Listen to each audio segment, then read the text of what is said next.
Mrs. never I asked. don't know why we put people's names out. Paul's here. Paul's We knew we here. were gonna Paul's have here. a general assembly. All right, There it is. there we go. Okay. We now have quorum. I'm not in my second meeting as chair, not going to fail to have a meeting. Calling us to order. Welcome, everyone, and good evening to our March meeting of the Northern Virginia Transportation Commission. Thank you very much for joining us. We're going to begin with a Pledge of Allegiance. Mr. Steinberg, will you lead us? I pledge allegiance to the flag of the United States of America and to the republic for which it stands, one nation, under God, indivisible, with liberty and justice for all. Thank you very much. Just a note, our faithful Rhonda is unfortunately out sick, so please send her well wishes, and thank you to the rest of the staff who have been pinch hitting. We have a few action items and a number of discussion items for our consideration this evening. We will be taking actions on resolutions of commendation for a couple of our departing commissioners. Our fiscal 21 state transit assistance application to DRPT, to a grant application to DRPT for this body for a post-summer shutdown marketing effort, the award of a creative services contract using previously approved funding, appointments to the WMATA Board of Directors and Chair of the NVTC WMATA Committee. And finally, we'll be considering a resolution to endorse the bus transformation project vision, goals, and strategy. In addition to those action items, we'll be receiving updates on activities at the General Assembly, hearing reports from our WMATA board members, as well as VRE and DRPT, and receiving staff updates on a couple of important efforts. First, the regional fare collection project, and then the commuter choice program, including some findings from our first transit corridor performance report from I-66 and 395-95. And finally, an update on NVTC's quarterly transit ridership and parking utilization reports. So our first item of business is to consider the minutes of January's meeting. Do I have a motion for approval of those minutes? Move approval. Second. Okay, that's been moved and seconded. Any discussion? Seeing none, all those in favor, please say aye. Aye. Any opposed? Any abstentions? One. Okay. Kate, are you capturing those tonight for us? Thank you very much.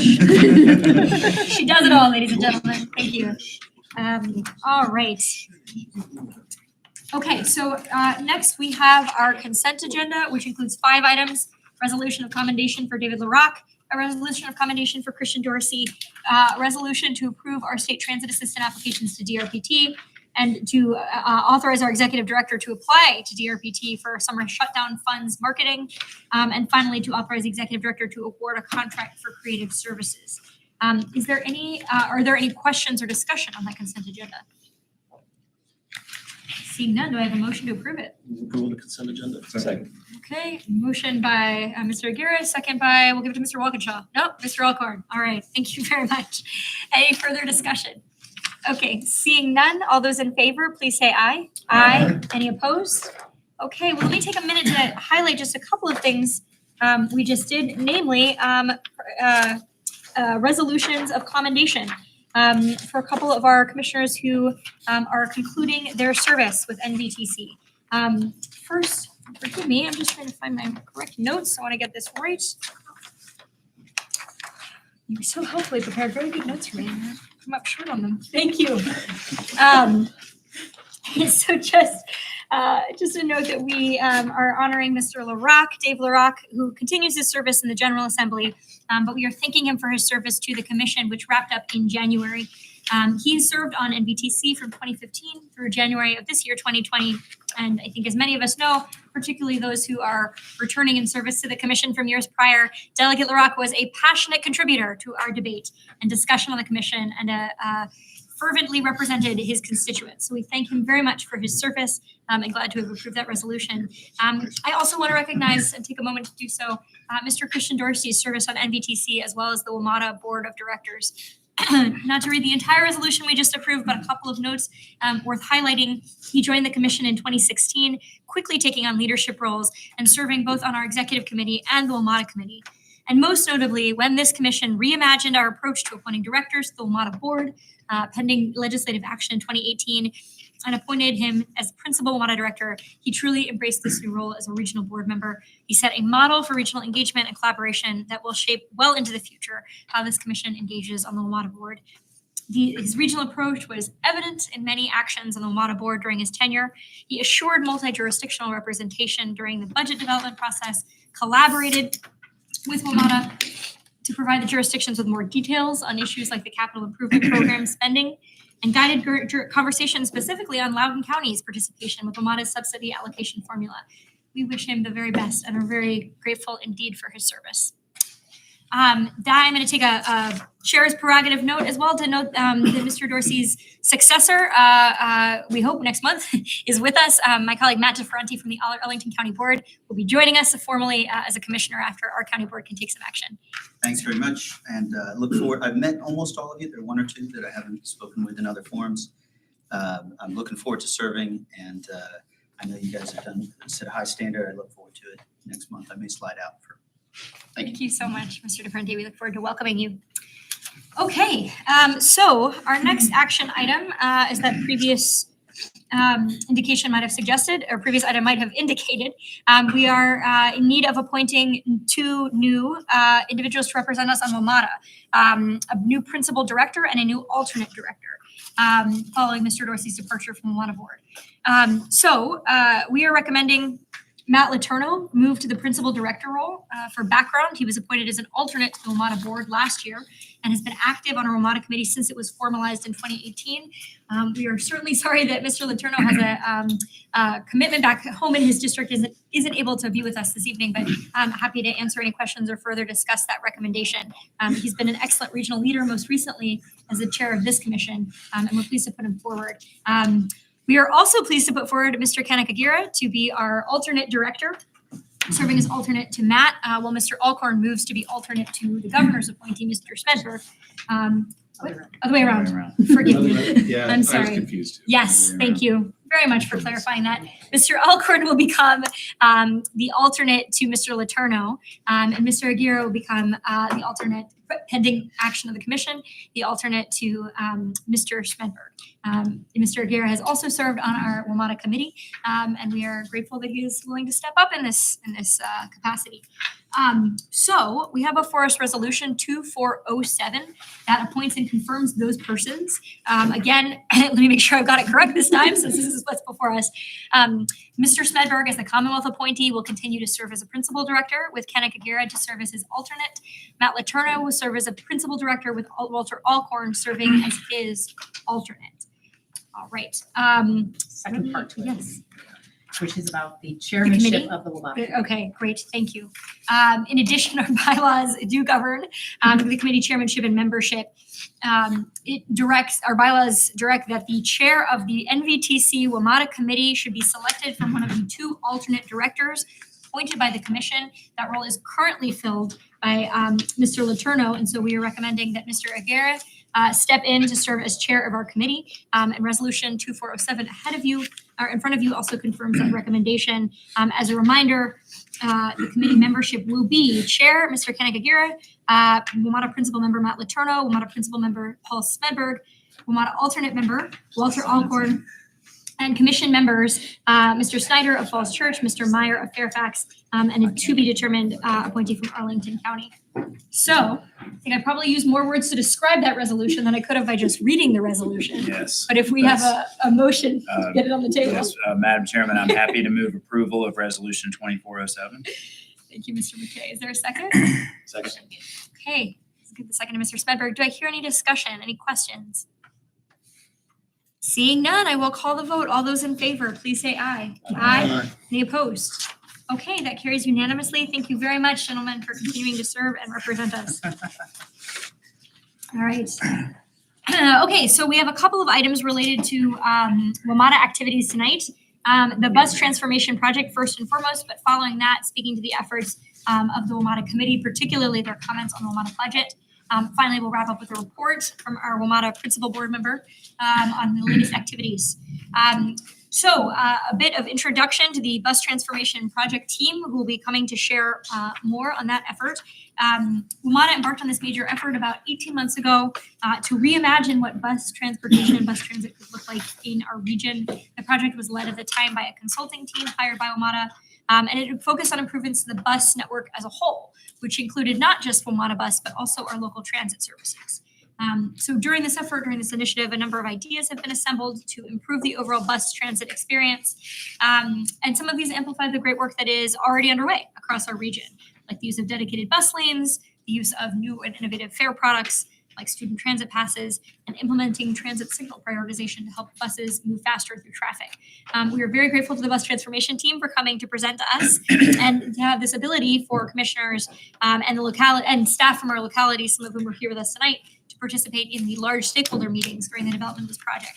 I think the thing to keep emphasizing, as we did when we responded, I guess about 9 months ago, right, to a first draft, is that we are very supportive as the commission, or at least historically have been, of some of these big goals to expand bus service and increase innovation throughout the region, but continue to emphasize that it is absolutely critical that changes to the regional bus network, whether it is fare structures, bus schedules, or routes, truly cannot be done in isolation and must be done in concert with not only the commission, the commissioners, and the staff, but really above all our local transit operators. So that's been our position throughout. We're glad to see the Ramada Committee recently, Ramada Board recently reaffirmed that.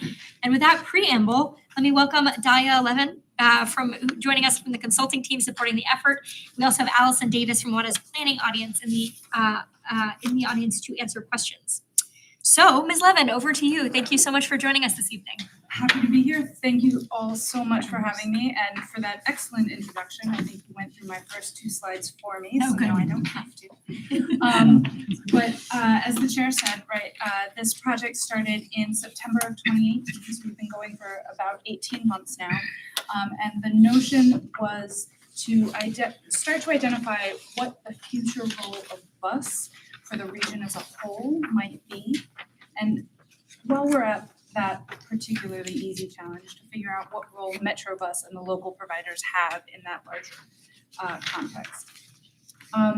So I'm going to go through some slides here. We're going to talk a little bit about the strategy and the recommendations that have come out of those. You all should have copies of both the presentation. There's also copies of the final bus transformation strategy executive summary, which includes descriptions of all of the recommendations and the action plan summary as well. That's come out since we were here talking with you in bus summary. So I'll start with slide 2, which really talks about the need to transform the bus in this region.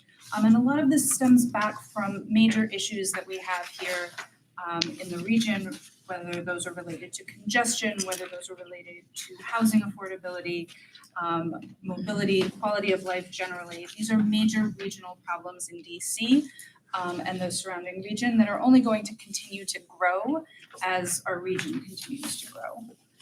Bus in the region, and that's all providers, carry 600,000 passenger trips every day. That's almost as much as the Metro Rail system. So it really is a major carrier of transit, but it doesn't get quite the attention that the rail system tends to in this region.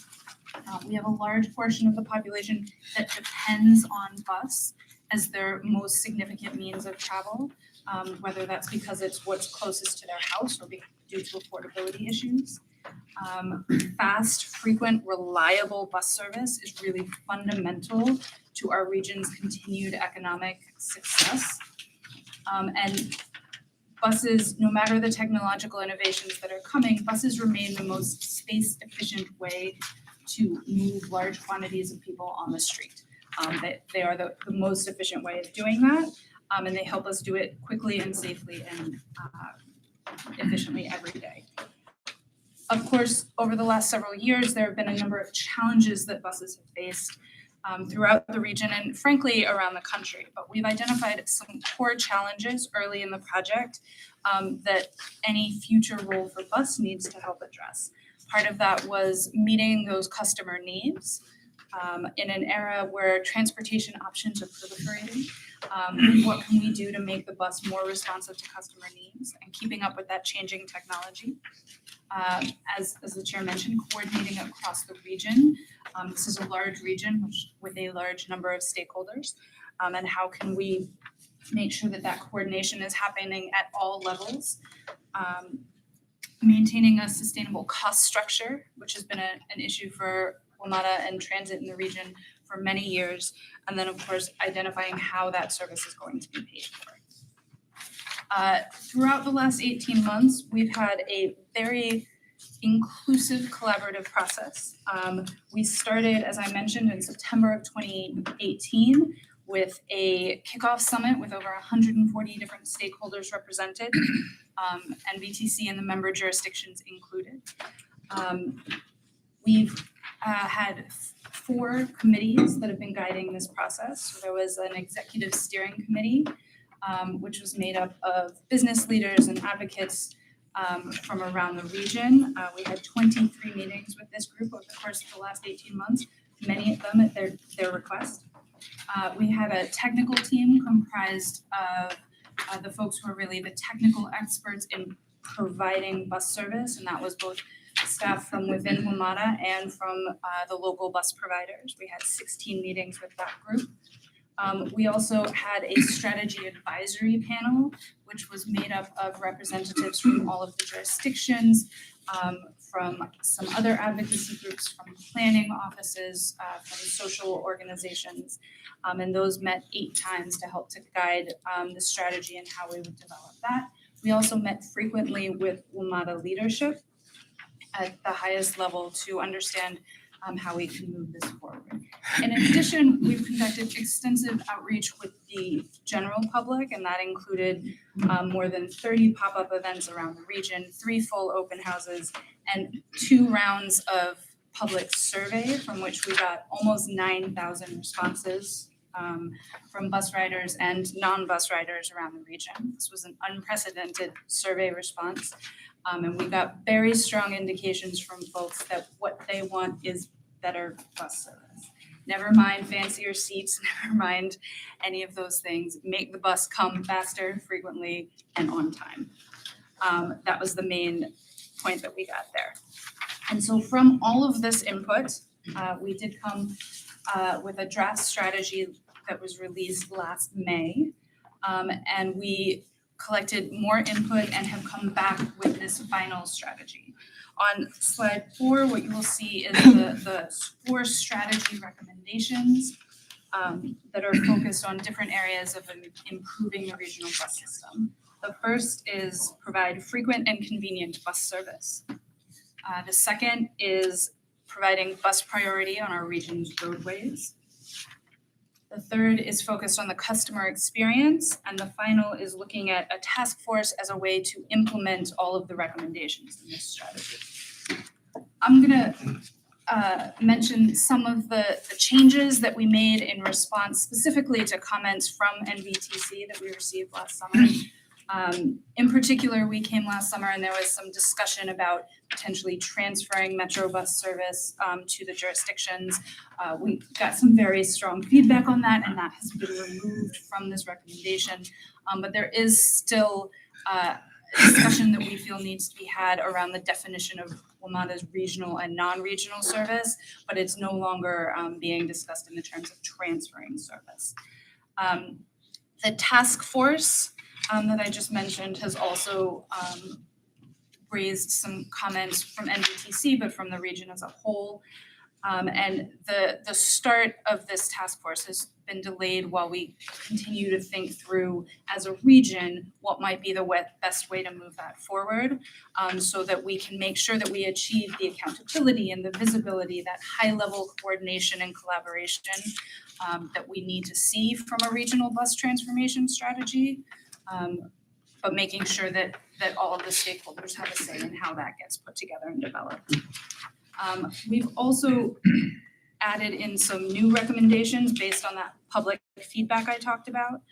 Some of that is included in a new regional rider feedback platform to make sure that the riders themselves have a way to influence any changes and improvements that are made to the bus system.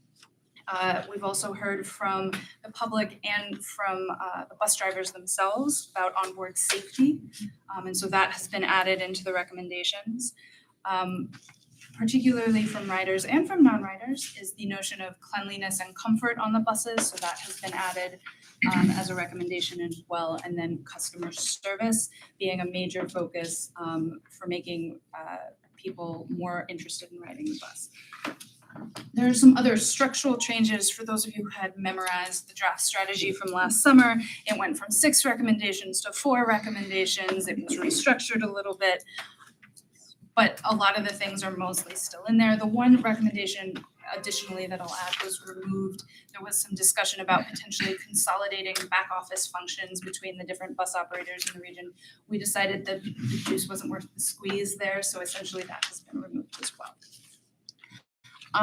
The following slides are an overview of, there are 26 recommendations, which was an accident, but that means we got to label them A through Z, which has been very convenient for us. And so I'm gonna go through a couple of these. Nobody wants to hear me read all 26. So focusing on the first major recommendation, which was providing that frequent and convenient bus service, connecting communities. There's 5 recommendations here. 2 of the ones I'll point out and mention.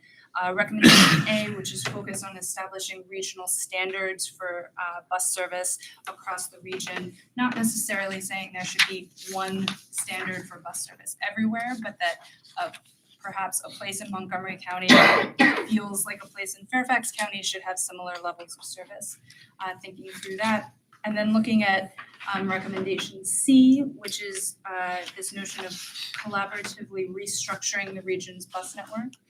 So some people talk about this as a system redesign, potentially making sure that the routes are aligned with passenger demand, getting people where they want to go. On page 8, we'll talk about the bus priority recommendations. There are 4 here. I'll talk about, we'll talk about one really, but all of the recommendations here are about how we can get bus priority actually implemented and on the roads. We have a lot of examples around the region of this being studied, of this being considered. We have a couple of great examples here in Northern Virginia of where it's actually happened. But I think based on public feedback and based on our stakeholder input, we want to make sure that this continues to actually happen. And so these are a series of recommendations to see how that can happen faster. And that would include adopting guidelines for where it should be, making sure that we have the support of the governmental agencies who do this, and recognizing that the folks who operate the buses don't necessarily operate the roads, and how can we get all of those people in a room together frequently enough to make this actually happen. The next 2 pages, pages 9 and 10, both focus on creating an excellent customer experience. We have a section on providing riders with high quality, accurate information that they can easily access. We've heard a lot that the bus system can be confusing if you're not already an expert in it. We heard a lot of complaints about ghost buses as well on real-time information. So we want to make sure that those issues get fixed as fast as possible so that we're eliminating any barriers to people who might want to ride the bus as possible. We've also focused on making paying the fares easier, both from a physically paying the fare perspective and making them more affordable for people in the region for whom that may be a barrier. So recommendation N is looking at providing free transfers between bus and rail. I think most of you probably know that the transfer that from between Metro Rail and Metro Bus is actually in the current budget. So that's something that Metro has taken up as a starting point, but also looking at how we can provide reduced fare options for low-income folks throughout the region, so that fare isn't a barrier for their mobility. Making it more pleasant, safer to ride the bus. This starts not only on the bus itself, but making sure that the bus shelters in the region are well lit, are comfortable, are accessible for everybody who needs them. That's one of the things that are included here, looking at how our frontline staff can provide excellent customer service to everyone who needs it. And then also thinking about how the bus systems can pursue innovation and continue to improve over time. So thinking about ways that they can integrate technology in the future.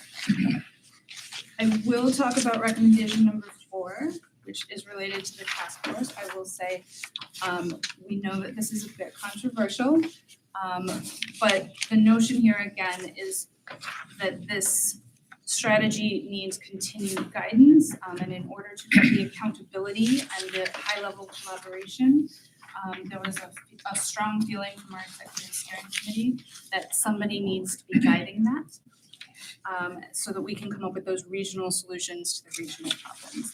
I will also point out recommendation Y, which is focused on providing an annual progress report on how well the region is completing the recommendations in the bus transformation strategy, in addition to a bus performance scorecard, which is more focused on how well the service is being provided to actual customers. Page 12 focuses on some of the really excellent efforts that have already been underway throughout the region. I'm not going to go into all of them, but there are efforts on almost all of these recommendations that have started well before we got involved in this project and have continued to evolve over the last 18 months while we've worked on the bus transformation strategy.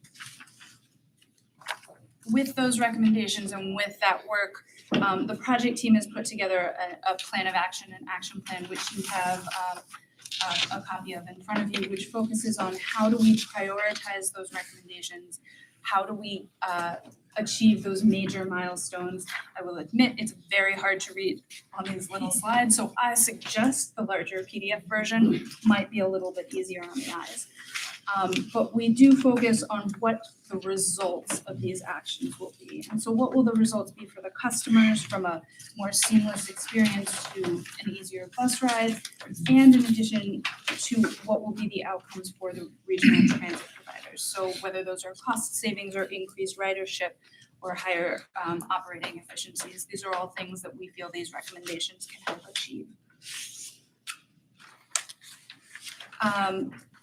Page 15 is really what happens next. So we've been to, well, everywhere almost at this point, talking about this project, the action plan, and what needs to happen next. So we have, I think, 2 more stops on this tour, so you guys are quite close to the end.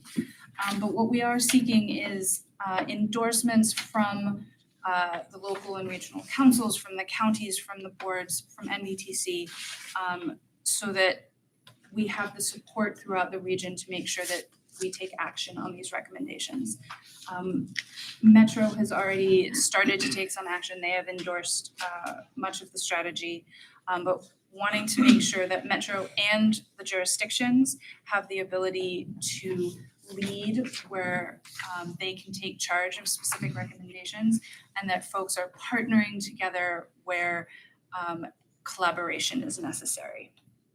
Obviously, this all has to account for the current fiscal realities, but wanting to make sure that this doesn't become a report that sits on a shelf, but that we actually wind up with a fast, frequent, reliable, and affordable bus system for our region.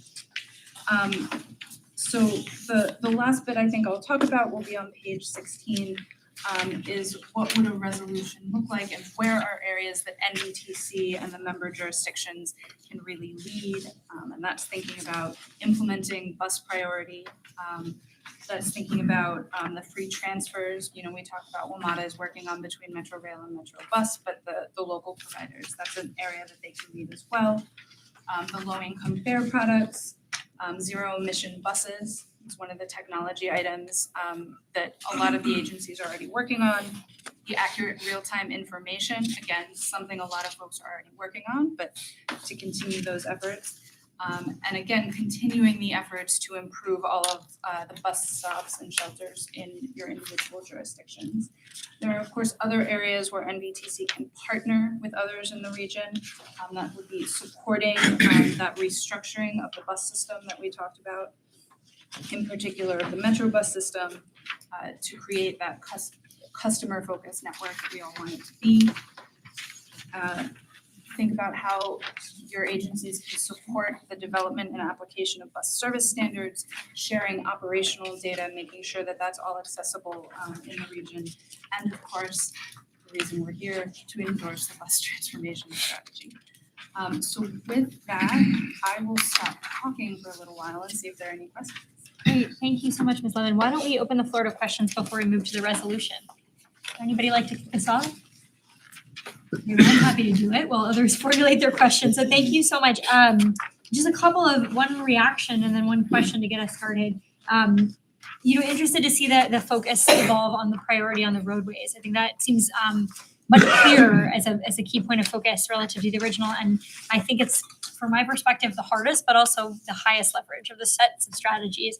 I just wanted to suggest, I noticed that in terms of actions for us, you'd suggested that NVTC could help in implementing bus priority projects. I would actually say that this entity can be a real leader in convening, which is something that the Commission has always done as part of our core competencies. I really appreciated your point that the operators of the bus system are not always the owners of the roadways, and we've been really lucky to have at least DRPT representation at the table and helping us sometimes connect to our partners in PDOT, but certainly talking about the cross-jurisdictional opportunities, and particularly with the transit innovation funds that we hope very much are being considered by the House and Senate and conference right now. We could be really looking at an exciting time to implement some multi-jurisdictional bus priority projects. So putting up a hand, I guess, on behalf of the Commission and our staff that we can be not just an implementer, but a convener in that space. I am interested, if you wouldn't mind, saying just a little more about the recommendation or the sense from the steering committee that the definition of regional and non-regional service needs to be explored a little further. That is truly a question in earnest. I'm really grateful that the transfer recommendation was removed. I think we all really appreciate that. But I'm wondering if you could just explicate a little more about the sort of problems that we're trying to solve about the definitions of regional and non-regional service. So I could go very technical, and I'm going to try not to. I will say that the current definitions of regional were set up in, I believe, 1999. They were set up based on a definition of regional activity centers that is no longer valid, and they were set up with some very soft language about what the definition actually was. As part of the project, we took a look at if we actually applied what we think those words are meant to mean, and it would be every bus route minus 6 in the entire region that's operated by everybody, including Loudoun County Transit, would be identified as a regional bus route. Now, we obviously don't actually apply them that way. So part of the issue is that those regional, non-regional definitions are not able to be applied definitively, and they are not applied in a systematic way. And so there's been some discussion between the different stakeholders about how we can make that more fair, I think. There's also differences in how WMATA charges the jurisdictions for those two types of services. And they were those differences were really set up at a time when WMATA wanted to encourage folks to use their services, wanted to encourage the jurisdictions to have those non-regional services operated by Metro. And they were, I'm trying to think of a good way to say that. It was set up to be so that only a very small portion of service would fall under that non-regional. At this point, fully a third of Metrobus's service is in that category, and so it's skewing sort of the financials and the stream. And so I think at the very least, the notion is that we should all have this conversation, make sure we understand what the definitions are, make sure we understand what the impacts of the application of those definitions are, and if that warrants redefining those or clarifying the definitions, that we should do that. That's very helpful. Thank you. All right. Now that we've taken a minute, somebody else has to have a question, right? I move approval. Thank you, Mr. Snyder. Approval of the resolution Okay. 408. All right. So I need you to speak up a little bit, but I think you were moving the resolution, correct? Yes. Okay, thank you. Is there a second? Great. Seconded by Ms. Garvey. So there is a resolution ahead of us. Mr. Akira, do you want to just speak a little bit to the proposed resolution? Yeah, From absolutely. the WMATA committee. So, of course, before us, the WMATA committee is requesting that the commission adopt the resolution 2408. Thank you, Mr. Snyder. In November, the Bus Transformation Project team released their final recommended strategies and action plan for implementation, addressing some of NVTC's concerns. Then in January, the WMATA board endorsed the bus transformation project at a high level and provided WMATA staff with several short-term implementation priorities. Staff from NVTC and our jurisdictions were heavily involved in drafting the WMATA board resolution, setting the stage for a future discussion about how NVTC can stay engaged with the goals of the bus transformation project. And I think this is something that I'm hoping that we will discuss further in the WMATA subcommittee, and probably not for this next meeting, but hopefully in June if staff think that is possible. Then over the winter, from last year going into this year, the bus transformation project team approached the NVTC to seek a resolution of support for the project. Now, February 19th, WMATA committee meeting, staff presented a draft endorsement resolution. The WMATA committee provided feedback, and the result is what we have before us tonight. The resolution endorsing the bus transformation project's vision, goals, and strategies includes our shared goals of improving bus service throughout the region, creating an excellent customer service experience, and to retain and increase ridership, and directs WMATA staff to better coordinate with jurisdictions and local operators on key decisions regarding buses. That's All right, thank you. So any further discussion or questions on that resolution? Madam Chairman. Please. Yeah, I support the resolution. I just want to point out, we've had some discussion in the Metro Committee, and I think some of us otherwise. Some of the details in here, I think, need more work. You know, a lot of these they're kind of good at a high level, but in terms of prioritization and you know, where they fit in terms of priority, but also application, I think it's a good starting point. So I just don't want anybody walking away from here thinking that everything in here is ready to go, because it's really, in my mind, a work in progress. So, thank you. Excellent. I just wanted to say there is, in addition to the 12 or 14 page version, if anyone is interested, there is an enormous amount more detail in the full action plan, which is available on the website, bustransformationproject.com. Just in case anyone wants to read 174 pages about how some of these might be implemented, but we do agree there is a lot more work to be done. Thank you very much. Any other comments or questions? Seeing none. Oh, please, Ms. Foster, Sorry, go very ahead. quickly. I appreciate this, and I just want to clarify, and I agree with a lot of this as a regular bus rider. For number 4, is that what you said had been controversial being in the process? I guess I'm wondering if you could explain that a little. The task force recommendation, so specifically recommendation X, has been a little bit controversial. It was the one recommendation I think that the WMATA board did not endorse in their resolution, and part of it, we believe anyway, is sort of the structure as it was included in the final strategy, and that those portions of it need some additional work and some additional collaboration in order to figure out what form that might take that would best serve the entire region. But it's not saying, let's not have a regional group looking at this, because it seems like we would need that. They're all speaking differently. I would agree that is the case, and that's part of why that's in there. So just for some historical context, if I could, Madam Please. Chair. So NVTC's concern was not actually about a task force. It was the proposal initially was who would be sitting at that task force. And what appeared was that local providers and the jurisdictions that are funding a lot of these bus services were not included in that task force. So just to make it very clear, NVTC was not against the task force. I think there's some rumors on that. It was concerned that the local providers, who of course are part of this network, were not identified to be a part of it. And so that's, if that's controversy or not, but that was definitely something, and we articulated that in a couple different communications to the team. Mr. Snowden on the WMATA board vote, maybe. And there was also some rumors that the WMATA board was also against the task force, which was not true.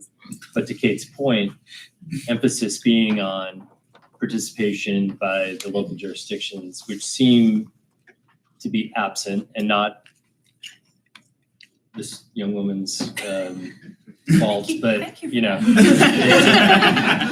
I mean, we really felt there's to not have Fairfax Connector or Alexandria Dash or ART or whatever on, or some representation from Northern Virginia, from the localities, was sort of crazy.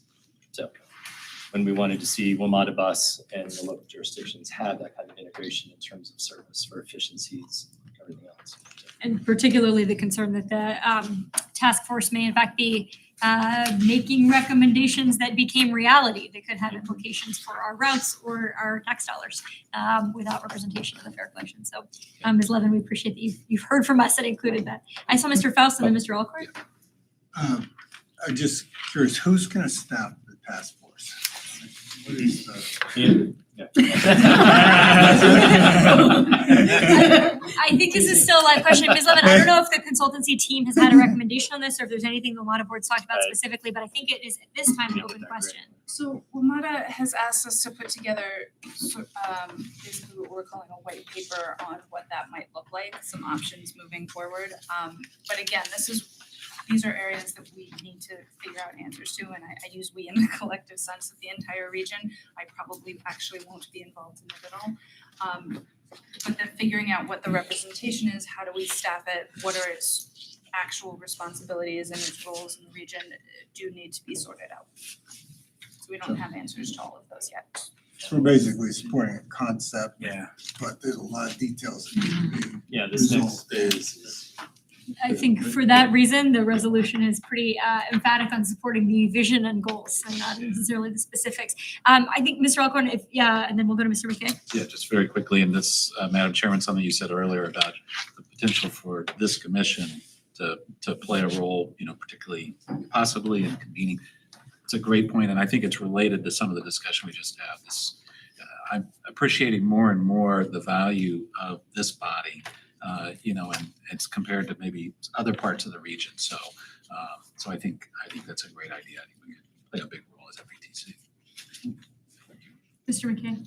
So I was just gonna follow up on John's question, because when will the makeup of the committee be established? Because I remember the communications we had. I thought they were actually crystal clear about, our position, and certainly don't want this to get out of the gates and then we're chasing it, because there's huge jurisdictional impacts here and we're all operating service. So it seems ridiculous that from the beginning, we wouldn't be a part of that. So what is the timeline for establishing the committee, and what else, if anything, does this commission need to do to ensure that we have local bus service operators on it? So I have a very disappointing answer for you, and that's I don't know. We don't necessarily have an answer to that because I think it's something that the regional stakeholders, including this group, need to come together on. And so that's a next action step, is figuring out, once we have these endorsements, how do we convene that and how do we figure out how to make that happen? So might I suggest that in endorsing this, we endorse it with the condition that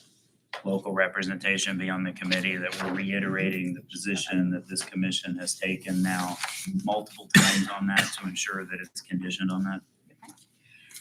I support that, and I would just point, I think that the I don't see that here. ultimate Might be whereas looking for clause that. does reference that in lieu of support for recommendation for, or specifically cites the WMATA board's direction WMATA staff to engage with the jurisdictions and local bus service providers to develop an action plan that includes them. Yeah, I see. The reason I read right over that is I'm not sure that's clear enough to me. Fair enough. I mean, we were clear that, including us is one thing, including could mean anything. Yeah. I mean, we need to have people on the group. And I think if there's a way to, I don't want to wordsmith it here, but to make that a little bit more emphatic, I think it would be important to do that, since we've raised this issue before and haven't really gotten a affirmative or acceptable answer to it. I think we should be a little bit more pronounced on that. I'm supportive of that, Mr. Scudder. Yeah, thank you, Madam Chair. Jeff, I think, the message from the board was pretty clear what we wanted for this next phase, and I think there is some urgency to it as well. I think there's a lot we know a lot's happening in the jurisdictions, and there's a lot happening with WMATA Bus right now. So I think once we're through the budget, I think there'll be some urgency to putting the group together and not, wasting a lot of time doing that. And Yeah, I two, don't we were doubt- also yeah. mindful, and we had a discussion with them about not having too large a group. We understand you gotta have decent representation, but we don't want 50 people either on this thing, because obviously nothing will get done. So, I think that was something that we talked to some of the staff about. Yeah, and I appreciate that, Mr. Smedberg. I don't have any doubt that after budget, that'll get going. I just Yeah, want to make yeah. sure that we're not having this same conversation again in a couple months, because we've had it plenty of times before. And, honestly, I thought by now we'd have a little bit more meat on the bone, at least in terms of the representation of the group. And so it concerns me a little bit, I know there's been a lot of other distractions, but I just want to make sure that the message is very clear from us. And the reason why I'm saying it now is because clearly from this conversation and the fact that several people had made comments about what our position was on this and what the WMATA board position was on this, and that there's confusion over it, this would be the time to clarify that. I think that's an excellent point, Mr. McKay. If I may, I suspect it's not that the issue keeps presenting itself again. It's just that it hasn't been resolved. Right. That said, I'm very supportive of including, and I think we could probably do it rather than trying to add a new clause to the table. Yeah. If I think it's Mr. Snyder was the maker of the motion, is acceptable to that as an amendment, perhaps we might just say, with the sense of the commission in voting for it, that we would like to empower the executive director to add, I think it's probably a resolved clause. Yeah. That echoes the comments that we made about 9 months ago about the importance of having local. So Mr. Snyder, before we continue, is that acceptable? Sure. Okay, excellent, thank you. And Ms. Kirby? It's okay with the seconder, but I think, yeah, something like with, some direct representation on the committee. We just want to be really explicit. And thank you, Mr. McKay, for bringing that up. Yeah, I'm getting more and more uncomfortable about what's going on. Just say, just. Do you want to say a little more? I Maybe actually, when ask we get to the a next little more. item, I'll say even more, so that's fine. I'm just not, just when we get to WMATA, Oh, okay. that's great. fine. All right, I'm saving it up. all right. Very good. Any other comments on the bus transformation project or our resolution? Okay, seeing none. The motion on the table again is the resolution number 2408 with additional direction to the executive director of the commission to develop a final or another, therefore be it resolved clause that speaks to previous and current and standing position of this commission, that operators in particular need to be included in the task force. Direct representation. Direct representation is the phrase of the day. All right. Seeing no further discussion, all those in favor, please say aye. Aye. Any opposed? Okay, any abstentions? Seeing none, that carries, I believe, unanimously. Now that our two WMATA committee members have been teed up for a line of aggressive questioning, I'm gonna turn back to Mr. Aguirre to continue your report from the WMATA committee. And I know that in particular, we have a blue sheeted budget item that you'll be sharing with us. Yes. Thank you, Madam Chair. So we met last month, I believe, and it was on February 19th. We kind of did a reintroduction of the WMATA committee, explaining the role and scope of the committee for both returning members and the committee's newest members, Fairfax County Supervisor Walter Alcorn. Staff is currently working to schedule the committee meetings and will finalize the schedule with commissioners shortly. We had some additional comments on the proposed fiscal year 2021 budget. At the January commission meeting, the commission sent a letter of budget comments on WMATA's proposed FY21 budget. The commission also authorized NVTC WMATA committee to send a letter of additional comments as several new fare proposals were advertised by the WMATA board in January. At our February meeting, the committee continued our discussion of WMATA's FY21 budget and reviewed a draft letter prepared by staff. The committee reiterated and reinforced the comments that the commission provided in its earlier letter and added the following new comments. First, in addition to our previously stated concerns about a large distance-based fare increase, we stated opposition to a drastic increase in the rail peak-based fare from $225 to $250 and urged WMATA to consider fare increases tied to the consumer price index. Secondly, we stated our opposition to the Dulles surcharge, as we find that any station surcharge is not equitable. Third, we stated our opposition to the weekend flat fare proposals because they lose revenue. We believe that maintaining revenues to support the continuation of existing bus routes is a higher priority for this budget. Fourth, we support the proposed 1 and 3 day short trip rail passes as ways to provide incentives for weekend rail travel. Fifth, we think Metro Extra routes should cost the same, $2 as regular Metro bus routes because they're traveling in the same traffic. And sixth, we also encourage WMATA to take a more strategic look at fare policy rather than tackle it piecemeal through the budget process. So on behalf of the committee chair, staff sent a letter with additional comments to WMATA. It is not blue sheeted, it's white sheeted. Blue item number 5, even though it's on a white sheet, but blue item number 5. So this completes my report from the WMATA committee, and I'm happy to take any questions. Thank you very much. And then perhaps we can do this all at once. Mr. Spedberg, did you want to add any additional report items? Yeah, I just have a few to highlight. So this last WMATA board meeting, we received a report from the OIG for 6 months from July 1st to December 31st of 2019. It included 6 items, or 6 reports, finding 6.4 million in funds that are now being put to better use, obviously, and an additional $5.5 million in savings. The board approved a new debt management policy, and want to thank Andrew and Tim in particular from DRPT for coordinating all the jurisdictional comments and working with the jurisdictions to come up with a unified message from Virginia's side. That was extremely helpful, and I think all of those recommendations were accepted. The board also approved a joint development agreement for the headquarters building, which will be redeveloped for the new members on the commission.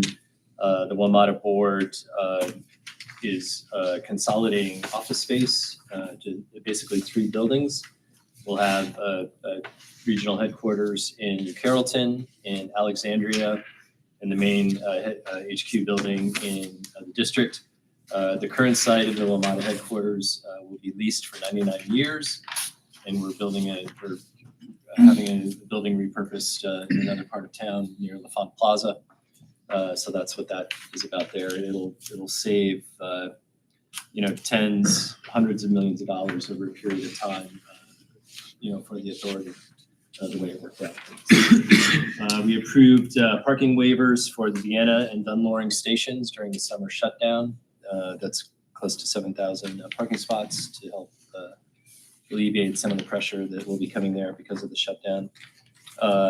We had a recognition of Kathy Hudgens, who was actually, if I recall from the resolution, Kathy was the longest serving WMATA board member in history, right? Jeff, was it? Yeah. She chaired WMATA twice.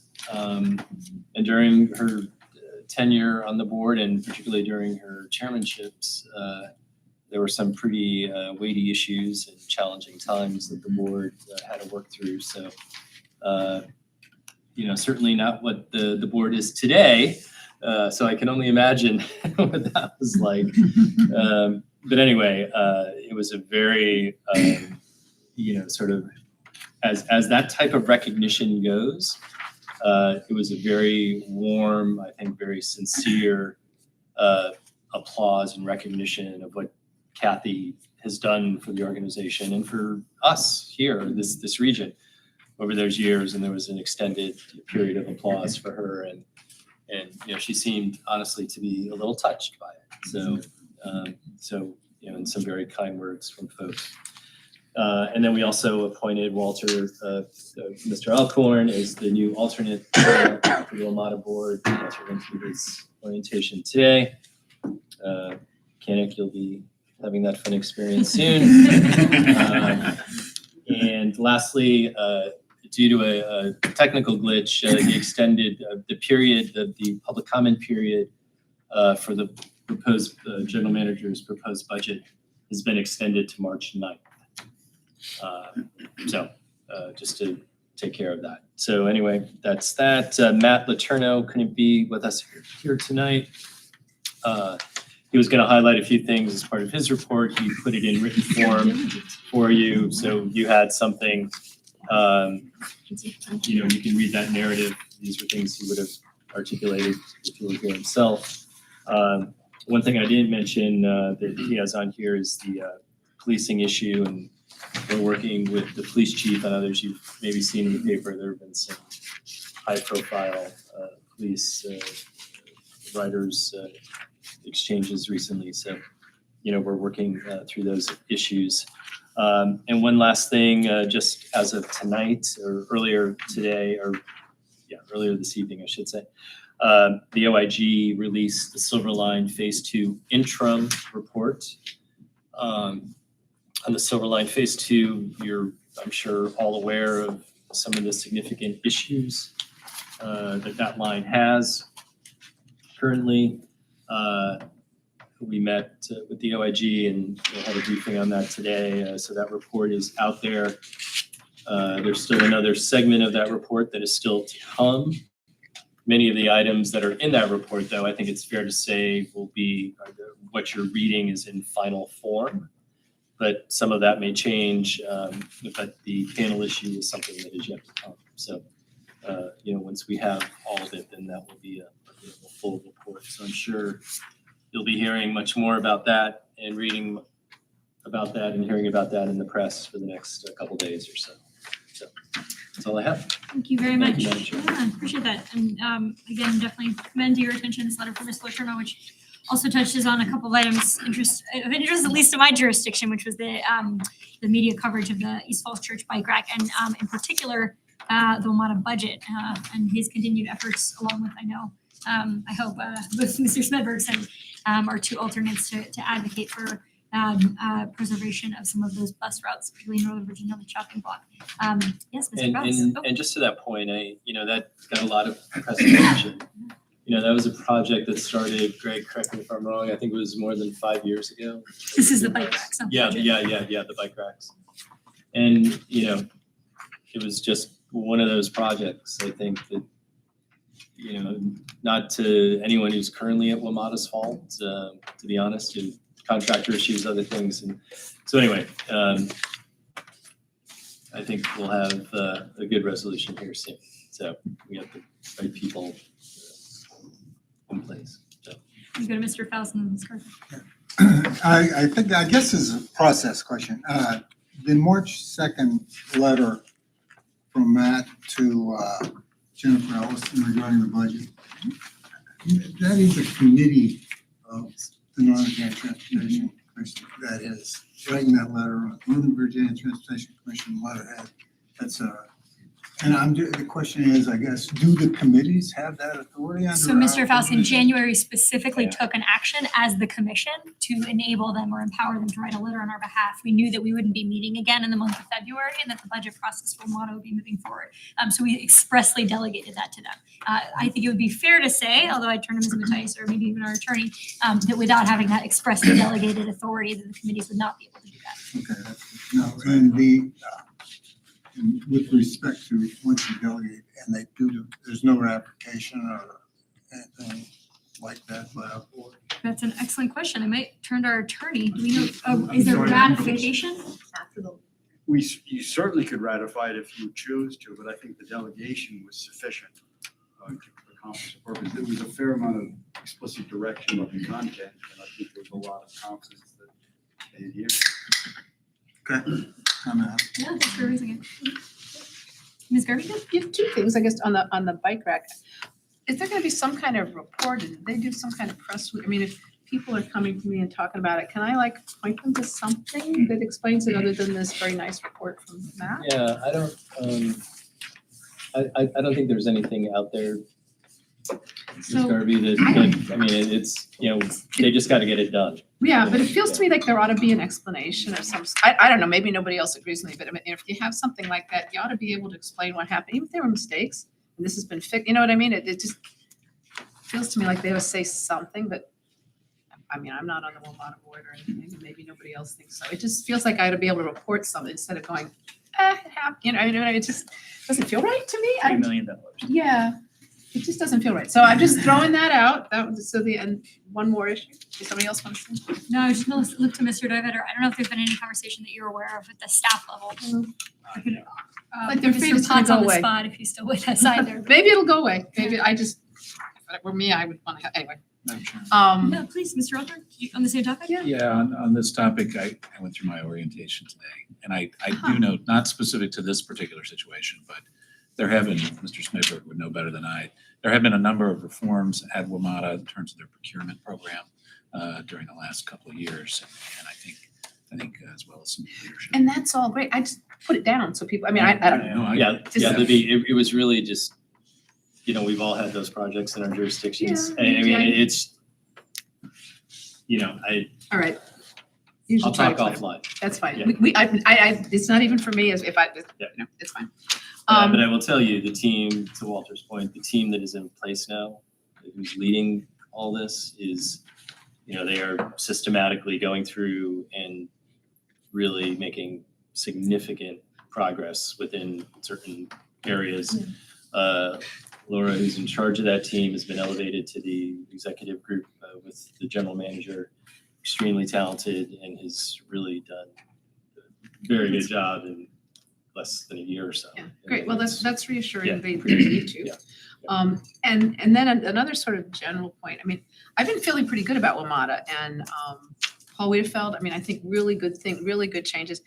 The bus thing, though. In fact, the discussion we had reminded me that we had this bus transformation that for some reason no local bus. That doesn't make sense.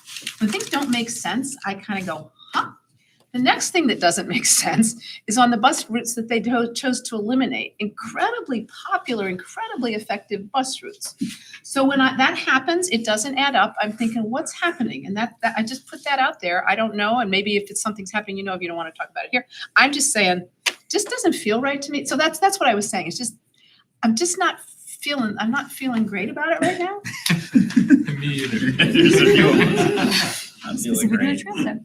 Well, I wonder if you all could say a little understatement. more, I don't know, Mr. Sparrow, Yeah, if yeah. like you could shed any insight into the budget process in particular? Yeah. Because I do know that question about the routes and why high performing routes would have ended up on the list was a concern. So I think there may be some general contextual anxiety that I'm not sure we can ask you to speak to. No, you probably can. I'm Just just saying, I'm but I think those surfacing it. I questions hope about- it doesn't keep up. Yeah, I know this the anxiety kind The of thing. question about the bus routes in particular is maybe a good one. I don't know if there's anything you can shed insight into. Yeah, I think they were looking at the entire budget and we're looking honestly for, some efficiencies in some of these areas. And we're looking at maybe modifying some of the routes, instead of having 4 runs, you have 2 runs or something. Part of the budget process is gathering all these comments. I think I chaired the meeting here in Boston. Mr. Walkinshaw's constituents were very well organized. Good for them. You should know that your director, Lynn, had commented or sent Christian and I a list of comments. Jeff has Some of to my your neighbors came, I folks. think. Alexandria did as well. I mean, well, actually, there wasn't really much in Alexandria. I think they were supportive of the other groups, but I'm not blaming you guys at all. It's gonna go. I was talking to the chair of the finance committee today. I think we're probably gonna see some changes. I hope so. I mean, like they're increasing weekend routes and then slicing. Anyway, it was something, it just didn't add up to, and I know budget stuff happens. It's just there are too many, when you get too many things that don't make sense, I just start to feel uncomfortable and I have no idea what I'm just putting out there. I'm done. Thank you. And I think to our earlier discussion, I think that's why the bus transformation project, this next phase is so important. And who is on that committee, because these questions are not gonna go away. And, I think we've got to look at what WMATA is going to do with bus and in general. And then, they're also struggling with the issue of and I think someone around here said it, in January, the WMATA bus by and large is the DC bus system. And then there's everyone else with some major WMATA routes, obviously, important routes for us. And how do we make that work efficiently into the future? So all of you serve, thank you very much, appreciate it. Yeah, Mr. Wilkins. And I won't go through the 29W again. I think you should. Mr. Wilkins see. invited some friends. Yeah. But no, I I didn't did. see any people who checked the KMAS on that. Yeah. I did want to thank you for sitting in. I spoke and went home and went to I sleep. know I know you were there. totally. You were there much longer. So thank you for doing that.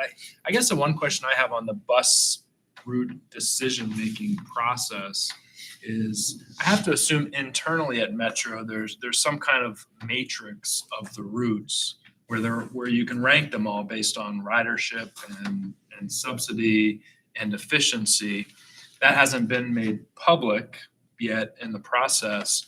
And I think assuming you are going to move forward with some cuts, it would be useful for people to see something like that so they have some kind of comparison. And frankly, for those of us who have routes, if one of our routes shows up on the very bottom of the list in terms of ridership and at the top of the list in terms of the subsidy that's required for Metro, it'll be difficult for us to justify complaining about it. But because that information and maybe it's appropriate at this point in the process that it not be. I think there's a lot of skepticism. It makes it much easier for people to say, what are you talking about? You know, the bus is full every single day. Set aside the unique issues of the 29W where the ridership data is of course not accurate. But I think if there are going to be cuts to routes, people, citizens and riders need to be able to see where their route compares with every other route, and then we can have some understanding maybe of why the decision is made. If I could say one more thing, so I'm on the TPB, and actually in December, I put forth a motion to do that, and we voted for it. I didn't go back in January, I think the letter got sent asking for just that from WMATA, so that was the Transportation Planning Board. We just need to all be firing on all cylinders and make sure they do the right thing, so, thanks. Mr. Alcorn. Yeah, and I can't find it right here. One of the things that I think everyone understands that I learned today is how much more bus is subsidized than rail. I believe the bus overall, 23% of the revenue from Metro Bus comes from passenger, basically from the fare box. So some of the things we may be talking about, frankly, may be the difference between a 15% coverage versus 30% coverage. So I mean, I'm not saying it's at the margins, but I think that's a real, anyway, just want to throw that out. Yeah, Just- thanks. And Mr. McKay? and Madam Chair, just to follow up on that, this shows you the complexity of how you rank these, because even that metric doesn't really tell you anything. Because a lot of us are now we have all our high school and middle school kids accessing the bus for free. Well, that's driving that number down, but those people are likely connecting with, in some cases, Metro, and then contributing to the rail amount that's on there too. And so even looking at the fare box recovery, you can't really necessarily conclude that because that's low, that's necessarily a bad thing. It could be fueling the rail ridership as well. And also, obviously, from our jurisdictional standpoint, building ridership, transit usage for the future. And there's a price to that. It's an important thing that we do, but I fear that it actually will continue to drive that number even further down. And my hope is that Metro is not looking at that and using that as a negative, when in fact we as a region see that as a positive. But Mr. McKay, doesn't the jurisdiction, in this case Fairfax County, pay for the student riders? And I actually think that somebody here probably knows the answer to that. I think actually it was skewed at the beginning though, because for a long period of time, we didn't have the sophistication to be able to do that. I'm not sure that every single ride is captured. Actually, I asked that question fairly recently and I was told yes. But Okay, I'm not so- sure if it's both connector and, I mean, I think it's at least just connector. I know we're capturing. Yeah, At least I was told. I know for Metro, Past they is, have- past didn't previously, but it does now. it didn't for a long time. It didn't for a long time. And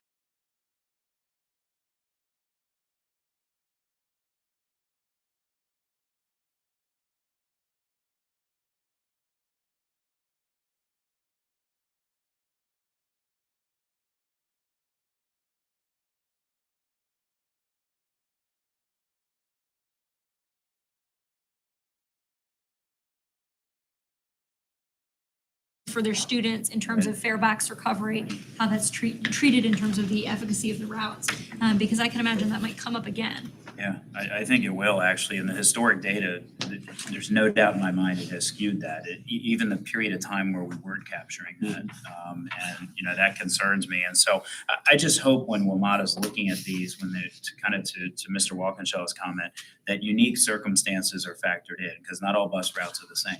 I mean, in the case of Fairfax and some of our routes that are on that list, many of them, as we know, were served by the Cinderbed Road bus facility and they were on strike.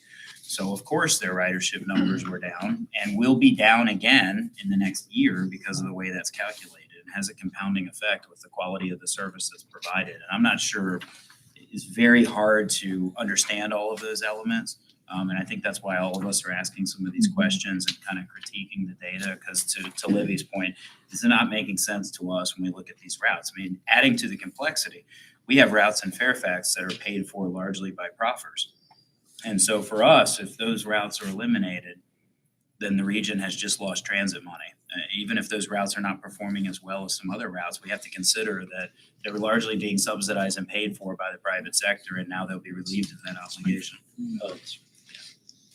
Thank you, please, Mr. Alcorn. Just very quickly, one other thing I learned today, 6 hours, I learned a couple things. In terms of Metro Bus, they are getting counts now. They haven't been able to do that long enough, but we should have complete count data in terms of ridership. going forward. So, Mr. Snyder? Sure. So I have a series of questions. First of all, affecting my jurisdiction are three negative developments. The first is, of course, the summer shutdown, which affects dramatically the two stations that my constituents use. Secondly, the March 15 East Falls Church and West Falls Church parking closures with very little notice in the effect on neighborhood streets and the inaccessibility overall to Metro. And third, of course, the bike rack. So the bike rack at East Falls Church has been talked about. So I've asked repeatedly for the cost benefit analysis that was done to show that the absolute most cost beneficial way to do the work proposed for the Orange Line shutdown was in fact basically totally shutting down major stations. I haven't seen that yet. Second thing is with regard to the March 15th station parking closures, that's creating real neighborhood issues and is creating, because the stations are going to be open, no parking, so you're going to create all kinds of neighborhood and other kinds of congestion issues that you don't have. So those are three interlocking issues that begin to make Metro service look pretty punitive to my jurisdiction and my citizens. So I need answers to those that I can take back to both my citizens and members of my board that are raising them. The next issue that's important to us is holding on to the 3% subsidy cap.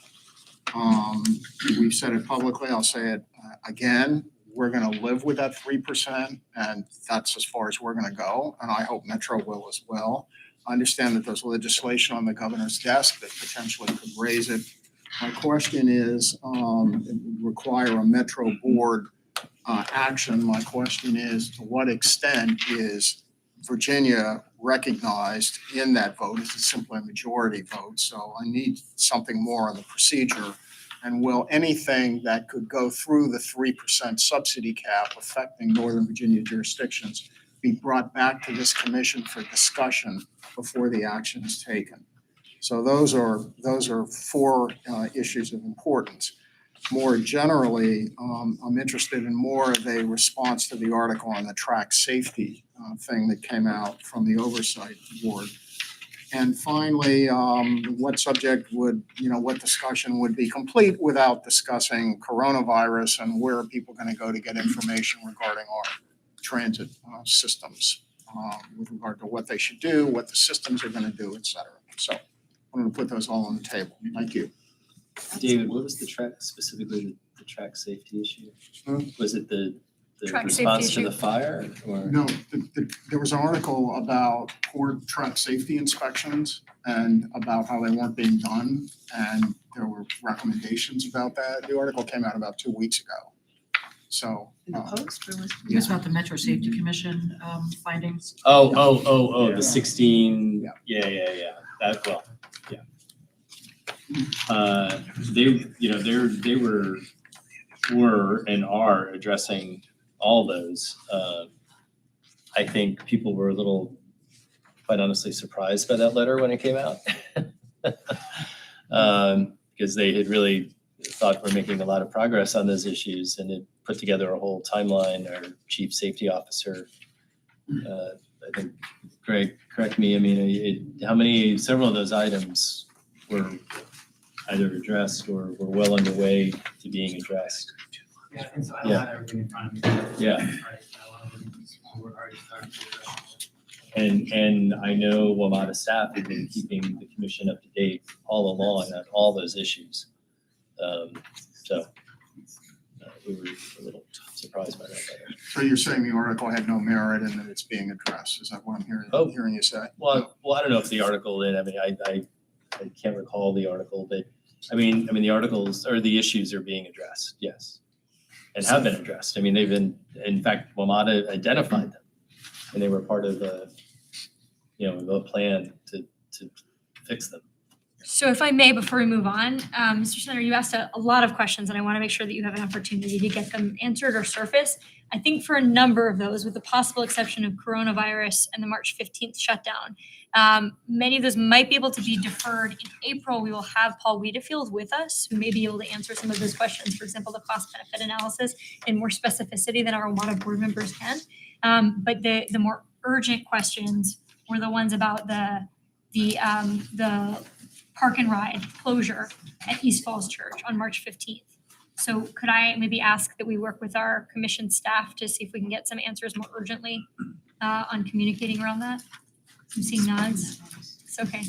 Is that all right? I don't mean to leave you hanging on these questions. And I would request information as soon as Metro can provide it. I don't necessarily want to wait till April, but, certainly that'll be an additional opportunity. Okay. Thank you. And Madam Chair, if I could just quickly, David, the last board meeting, we had an update again from the safety officer about what Metro is doing, in preparation for the coronavirus. Obviously, we're part of a task force that was established, with the feds.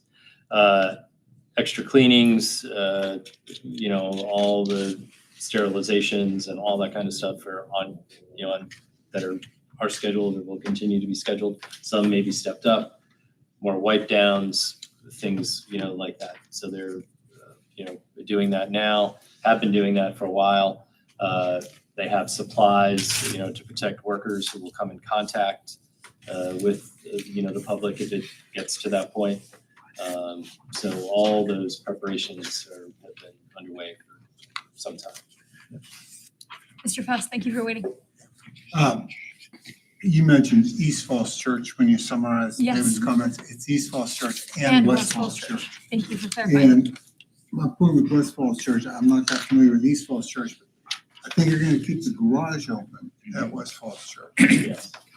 But all the ground level parking is being taken away. And when I inquired, it's for contractor staging. I don't think they need all that parking to stay. I mean, I can't imagine why they would need that much ground. So what we need is WMATA to be a little more sensitive about the issues and the problems we deal with on a daily basis. David's right. Parking in neighborhoods is gonna be outrageous. And people are gonna be turned away from using the Metro because there's not gonna be a place for them to park. And, it doesn't have to be, in my opinion. Yeah, So, and John, I mean, Alexandria and part of Fairfax went through it last year. I think Alexandria, Jeff, is your area? You got a we little were bit of it.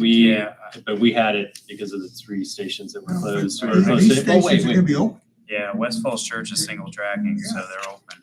They're Yeah. open. It's just that they're taking the entire parking area away. Well, I know, and If they need it, but I can't, I mean, yeah, I I'm mean, trying to they say, I can't mean, I imagine. will say to that point, I mean, the board had a tour of the sites and they need a lot of space for all the stuff. I mean, because they're basically gutting the stations and just taking out the old, having all this new stuff set up. It does take quite a bit of staging to do all that. It really does.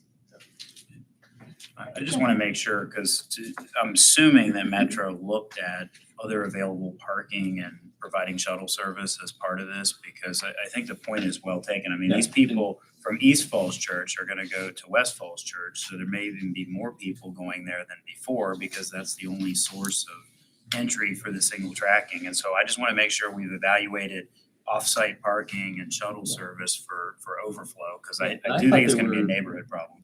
Isn't there a task force, the local task force looking at these issues? I'm seeing Greg. I mean, has a hand Greg. up. Do you wanna Greg. share some Yeah. insight? Yeah. So we had a call last Friday with the jurisdictions that we discussed this. It includes Arlington, Fairfax, and Falls Church. And so we are gonna look at our overall communication to the customers on the parking. And we're gonna be doing some in-person outreach next week at the stations and working with the counties and with the city to figure out alternatives. We're gonna have flyers, there's gonna be options. And we're gonna look at all those things. We're gonna look at various options to park, both for customers and also for the workers and contractors. So I'm sorting through that. We have a call tomorrow morning to, I think, continue the discussion.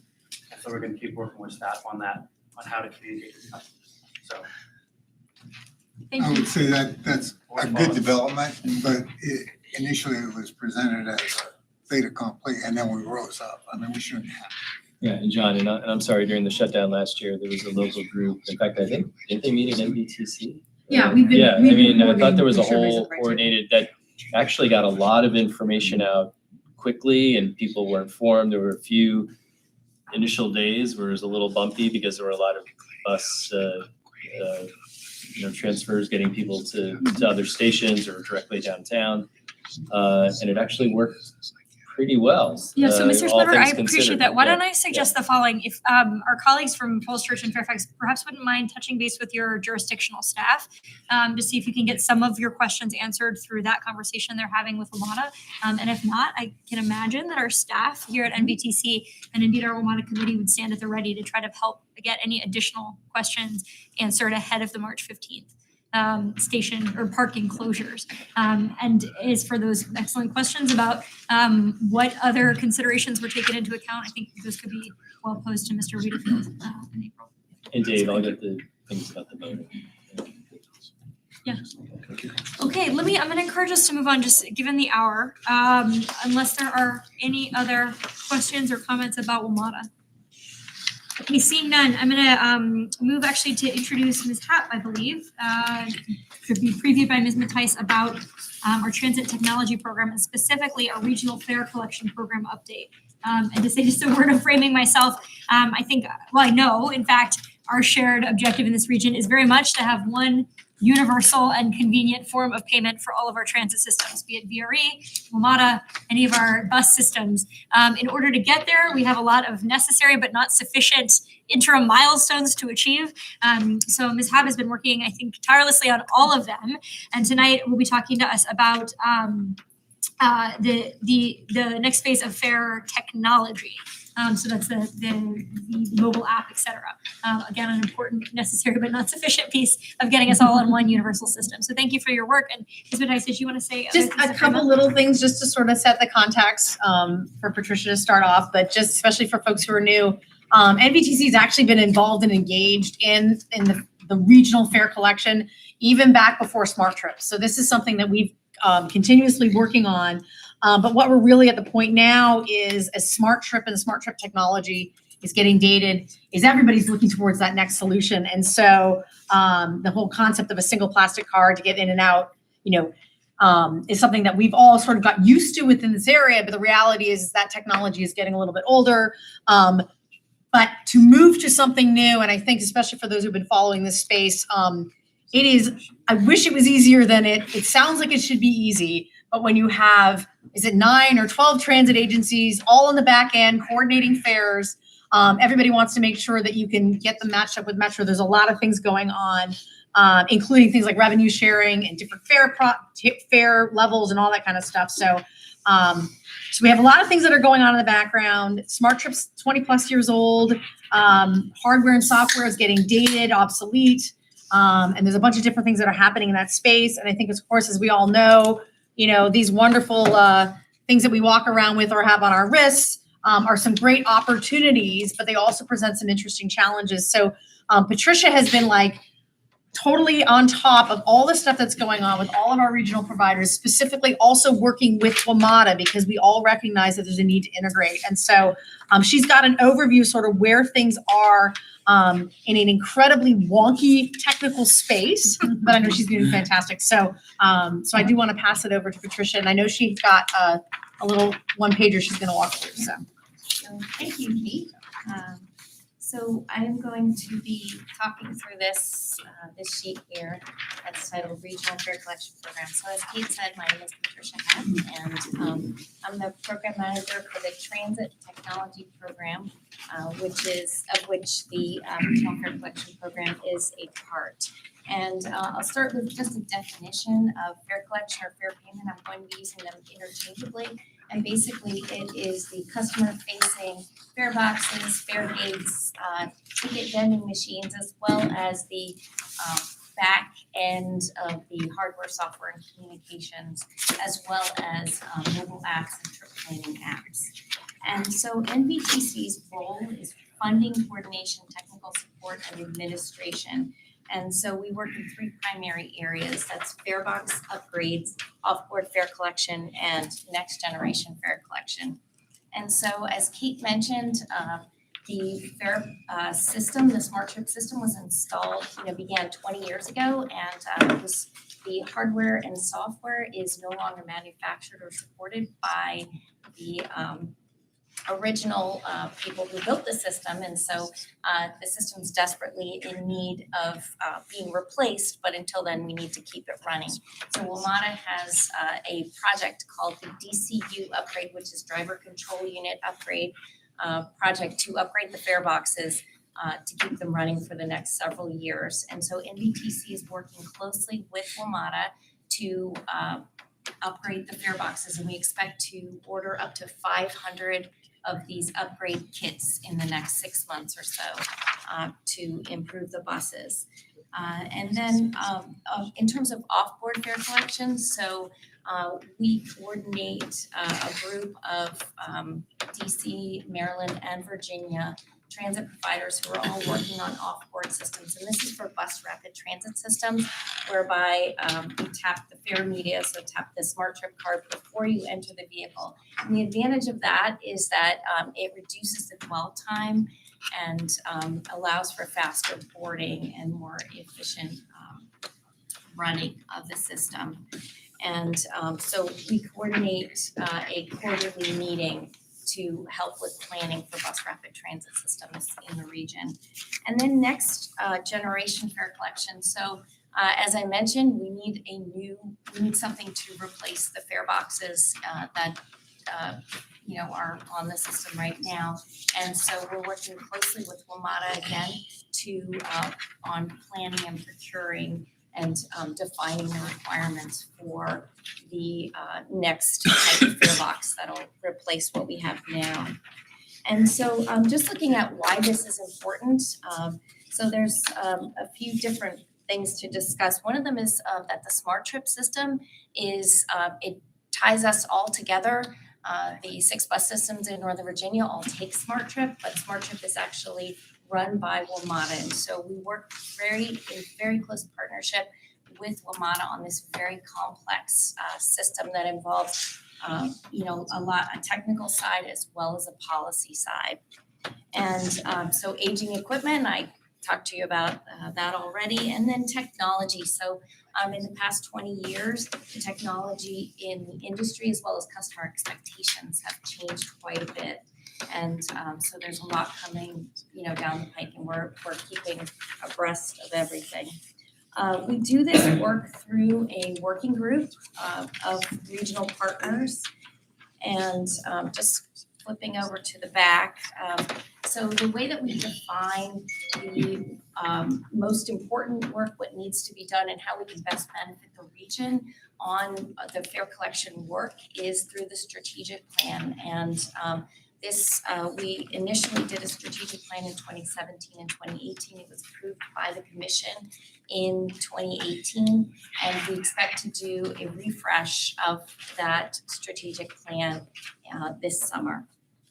And so in terms of regional coordination, I just put a couple, a list of NVTC projects and WMATA projects, and you can see all of the NVTC projects and all the WMATA projects, they all require close coordination, and we really need to work in sync with WMATA and in close partnerships. So we work very hard at building those relationships and making sure that we are technically proficient, but also a really good partner in providing information and making sure that we get what we need. And WMATA has everything they need to improve the system. And so we're also supported with technical assistance from a DRP grant, and we have the expert assistance of Kimley Dorn and IBI Group to assist us in this effort. And with that, I will stop and answer any questions that I can. All right, questions on these efforts underway? Okay. Yes, please, Ms. Madam Chairman, do we, I apologize if you shared this, do we have an approximate timeline for this project? Which projects? I guess so you, just to understand, you work with, for the smart trips, I guess we need a new system, right? Yes. And so, in, I guess, the phases of the working group and final implementation of the new product, is there any further talk on that? I can ask WMATA and I can get back to you on that. Okay. I'd be happy to. Thanks. All right, please, Mr. Walkinshaw. This may be a question for Kate, I'm not sure, I mean, is there agreement among the different transit agencies of what our goal is? In other words, is the goal to have one system and are we all on board with that as a goal? So I guess I'm asking, do we have a collaboration and strategic challenge in agreeing to that goal and what it would look like from the riders and customers' perspective? Or do we just have a technical challenge, which is significant? So I think there's a couple of different things. I think if you were to look, let's say 6 or 7 years ago, I think there was a collective goal in moving forward towards, again, what was intended to be the next generation of Smart Trip. I know, and I think VRE got caught up in this when there was a technology solution that was moving forward and basically it kind of imploded. I guess that's the best way of saying it. And so some of the transit agencies, including VRE, found that they wanted to move forward with their own mobile app, understandably, so they could keep moving forward while the WMATA solution was continued. So now the WMATA solution is getting back online, and so and I know Patricia meets with the folks all the time. I don't think it's fair to say that every transit agency in Northern Virginia says the only thing we're going to do is move towards the WMATA, like a unified app. I think they're all interested in doing that, but I know, for example, last summer, Dash wanted to take the opportunity to try out a mobile app during the shutdown, when they had the summer shutdown on Metro Rail. And so I think it's fair to say, and Patricia, please, chime in.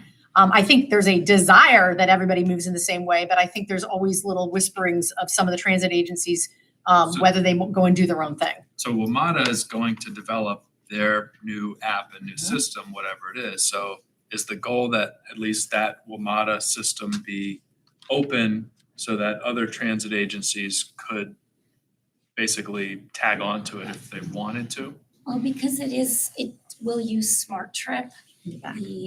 Everyone who uses all these transit systems who use Smart Trip to collect fares will be able to use it. However, the local transit systems have expressed desire for additional features that may or may not be available through that WMATA app. Okay.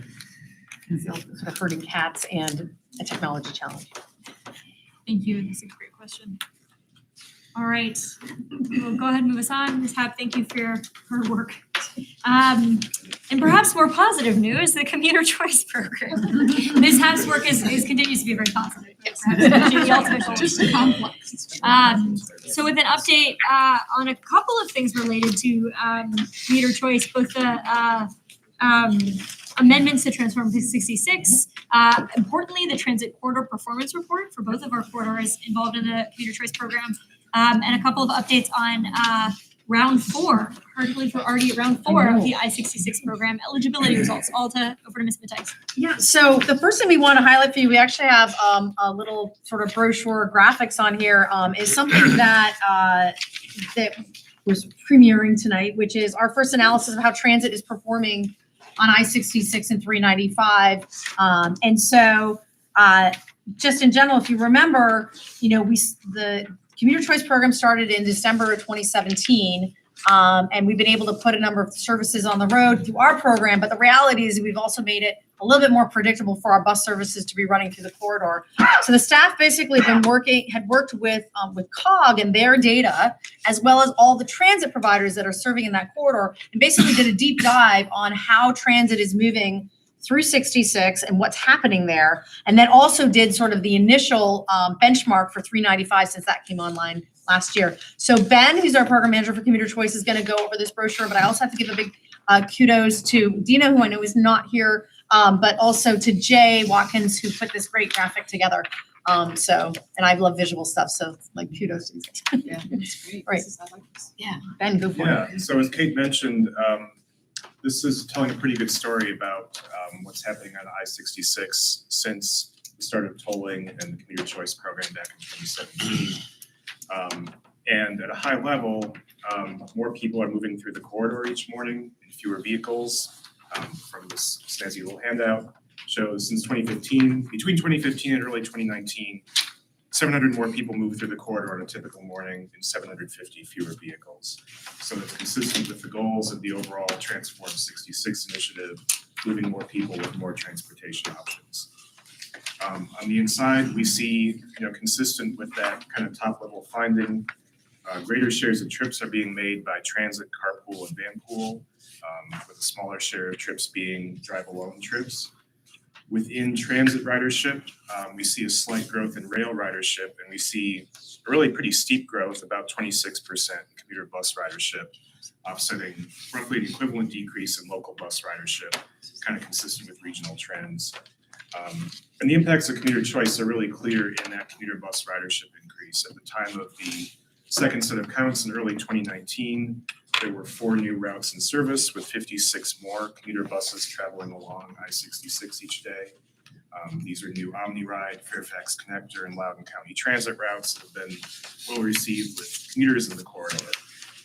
And I should note, we're going to be updating this report on a biennial basis. So we have an additional set of routes funded in our round 3 I-66 program in fiscal year 20 that weren't in effect yet at the time of these counts. So next time we do counts, we'll hopefully see an even greater increase.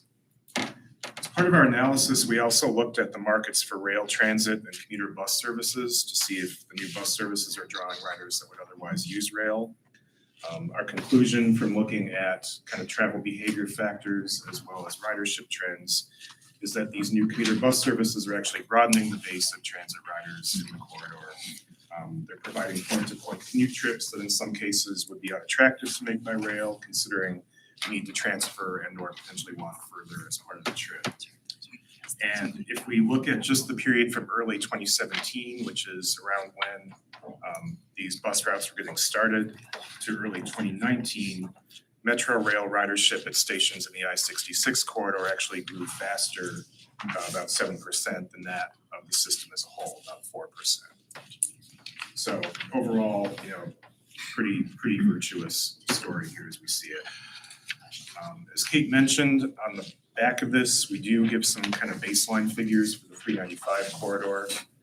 We'll have, in 2 years, we'll be able to see kind of what the impact was of tolling in the express lanes as well as the first set of commuter choice projects.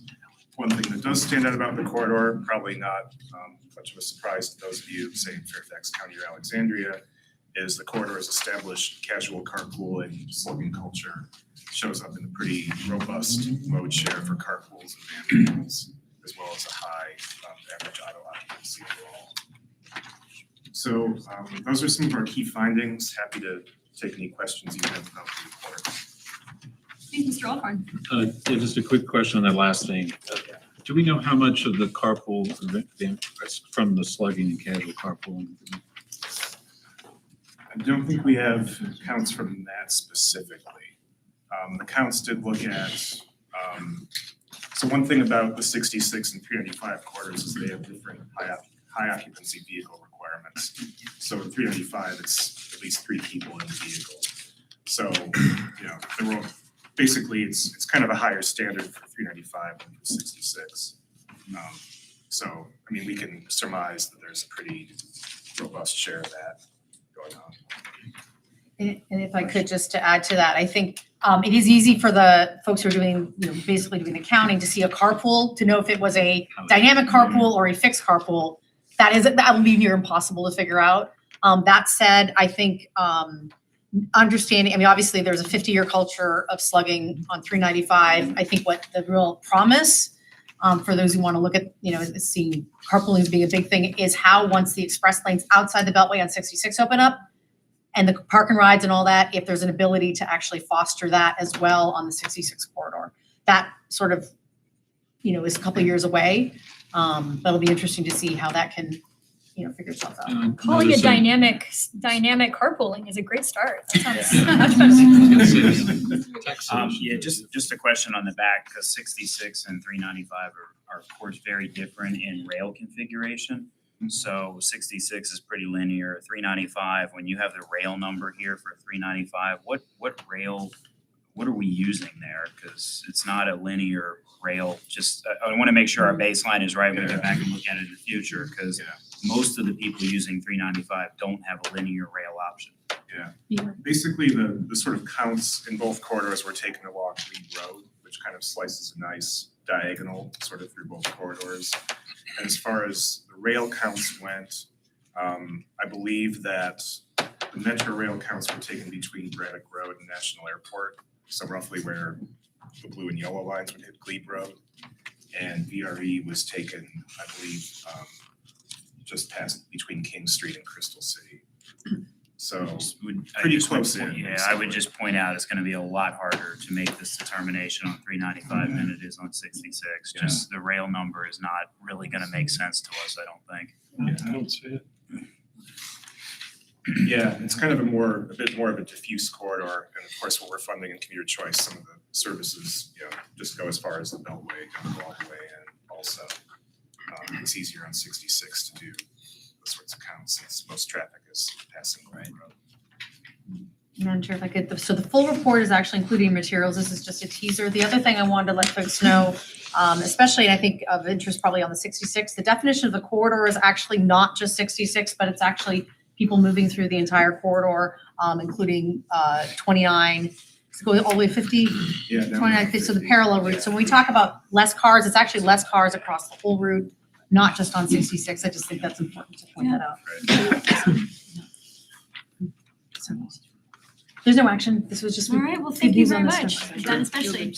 And I think we have as well the eligibility results from our I-66 before.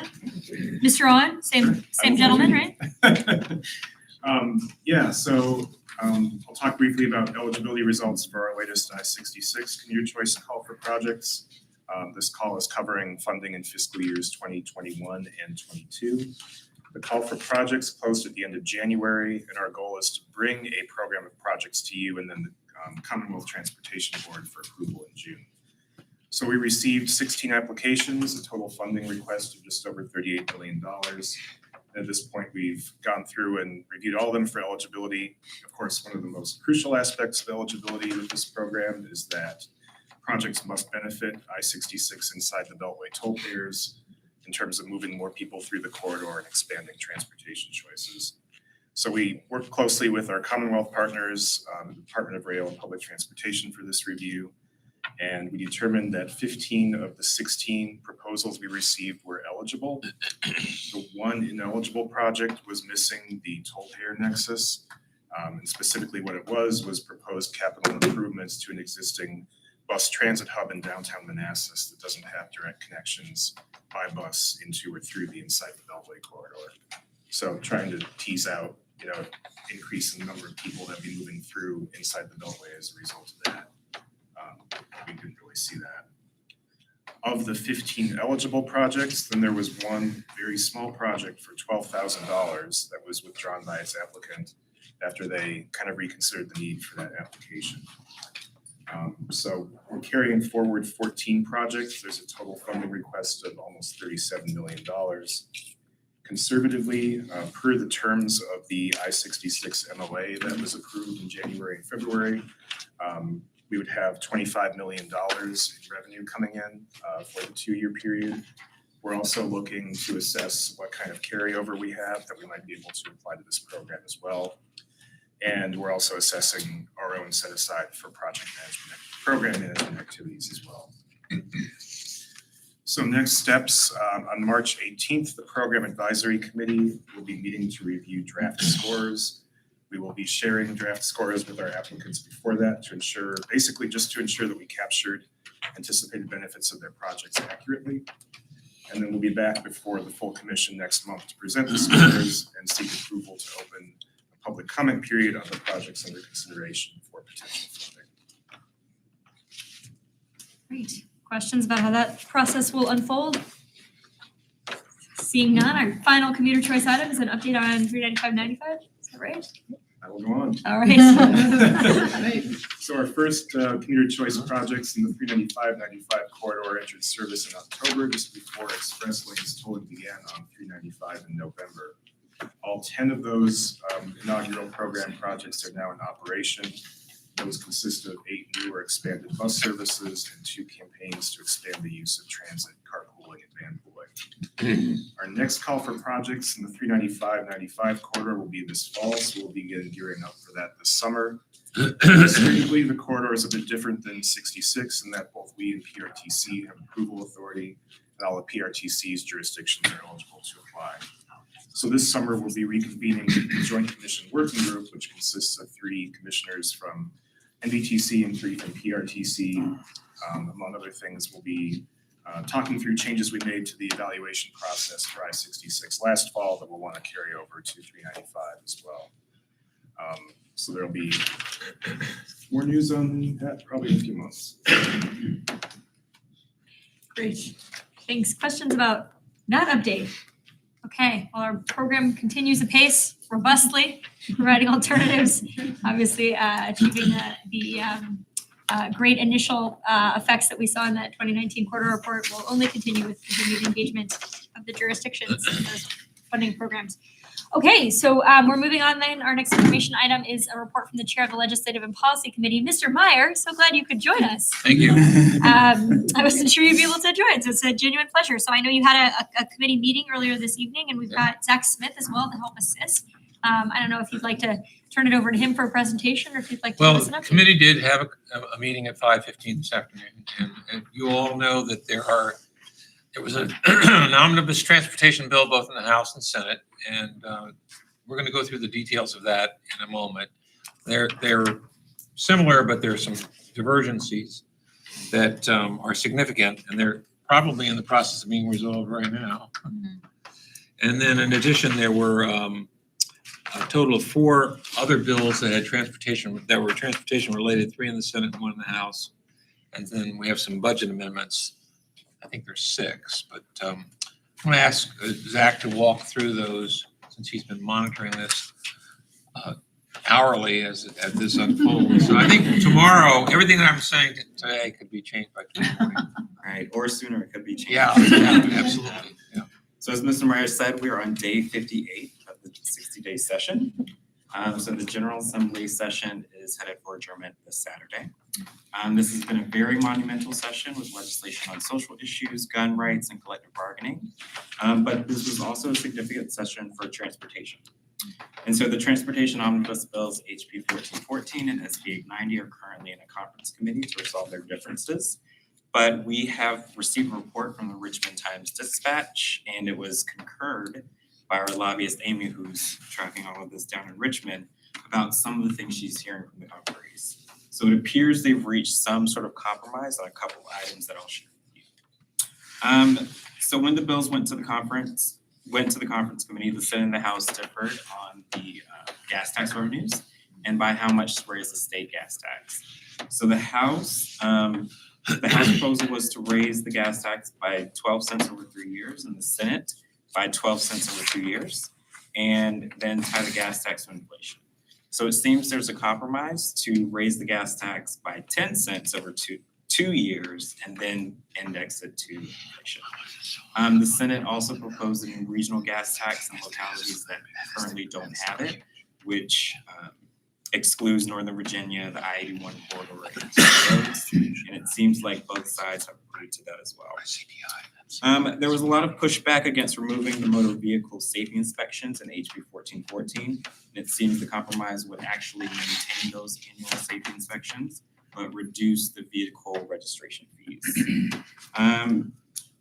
The final bill will not include any of the traffic safety measures proposed, so that would be the seat belts, not using a handheld cell phone, open containers, as that legislation is currently in another bill that's actually in conference committee as well tonight.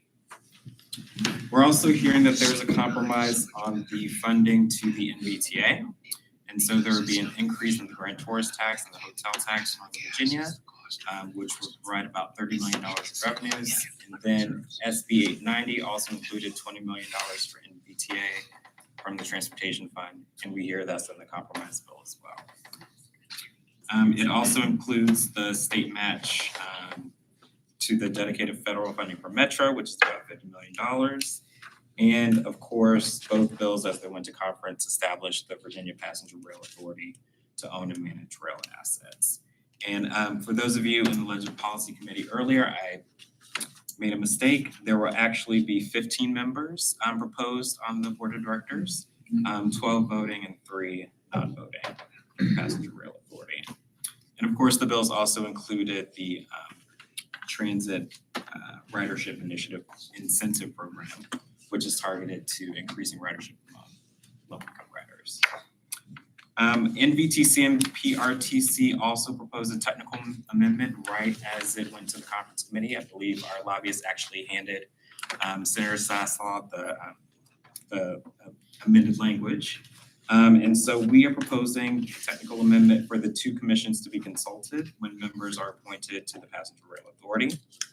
And there's also a technical amendment proposed that would ensure that Virginia provides its proportional share in the state match to federal dedicated funding.